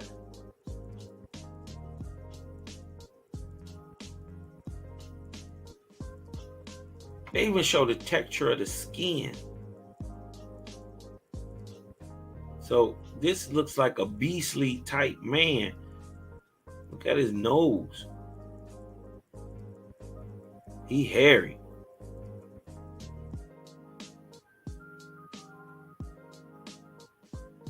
Look. They smoking loud. We know who this is. We know who this is. He got the loud. Blowing, look, smoke coming, it's loud. I'm not playing.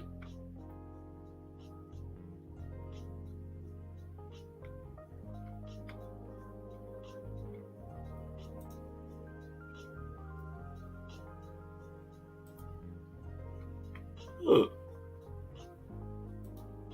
Look. These dudes wasn't slow. They doing surgery.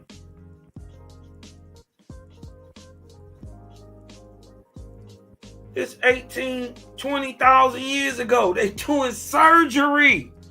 Look, they got some type of light. What's going on here?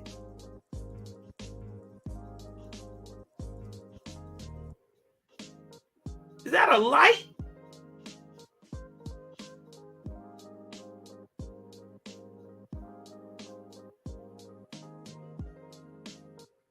Yo, man, don't let these people tell you nothing, man. I forget what this. It's a Stegosaurus type, right? But instead of the horns going backwards, they go to the front, and it's got a thing go to the front like that. They found this dinosaur. Look, see, this one is different. See how they got the frills and the stuff off the back. This is like a regular Stegosaurus, but dog something different.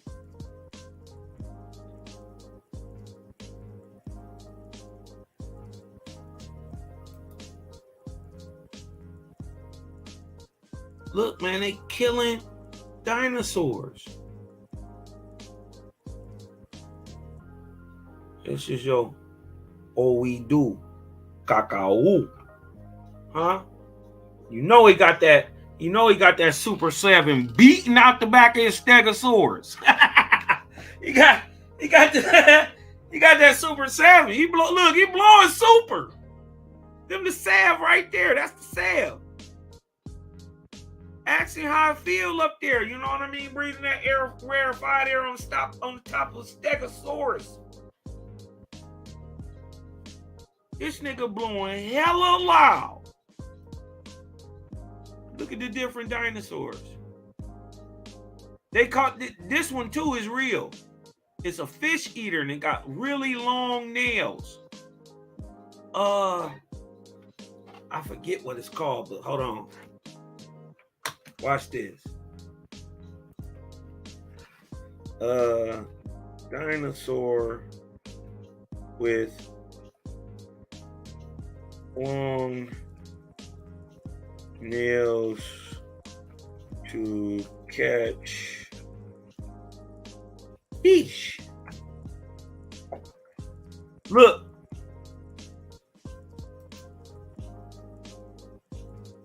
The Therizinosaurus. Look. This is real. Look.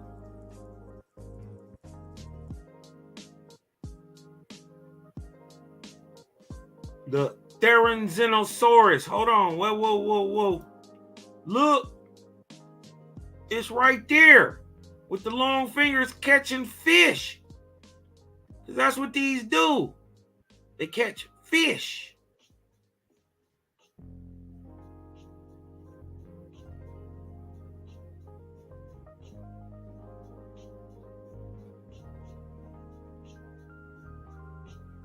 Whoo. Okay, so y'all get what's going on the planet at this time. These dudes gotta be big. Because first of all, they was made to protect the iron who real small. I'm talking about a 3-foot man. This nigga regularly 15 feet tall. He big as shit. But it don't mean nothing because everybody big. This dude's bigger than this 15-foot dude right here. Look at Cosmon on the Stegosaurus. Look at Cosmon blowing the super salve. Huh?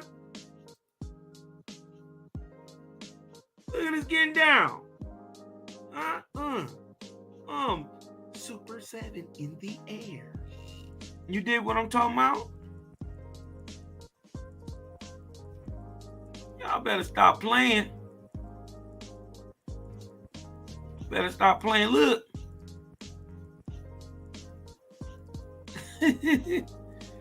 All right, man. I ain't gonna keep y'all too much long, man. Young Cosmonian. See if I can stop sharing the screen for a second, man. Thank everybody for coming on through. On the lookout. BC. Trees is huge. PC, Sister Kila, Spiritual Light, Share Bear, Bronze Yog. Everybody came through, man. Thank y'all for coming through, man. It's your boy Cosmonian. You did what I'm talking about. I ain't gonna keep y'all too long. But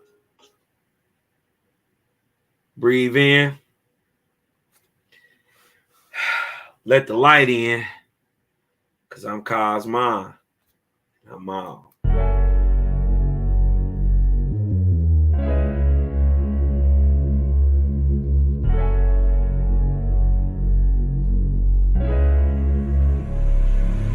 And oh yeah, put that Super 7 in the air. Tell me how you feel it when you're feeling up there. When you in the sky breathing rarefied air. When you're breathing rarefied air, oh yeah. Put that Super 7 in the air. Tell me how you feeling when you feel it up there. When you in the sky breathing rarefied air.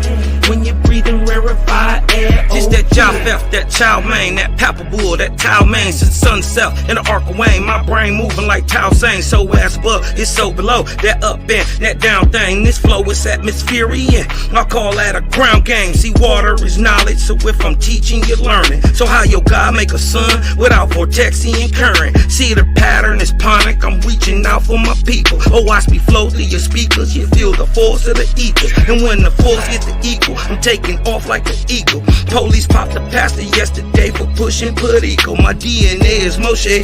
Mix that thing with higher water. My spirit rate is OTN. It's just a higher order. Got more light than Kavita. Rap a lot just like Tila. Went from sinner to saint. Shout out my big homie Sela. Got more torque than a sports car. Got more work than a door stop. In the 4 million I make, I'm giving the Dr. Umar. Oh yeah. Put that Super 7 in the air. Tell me how you feeling when you're feeling up there.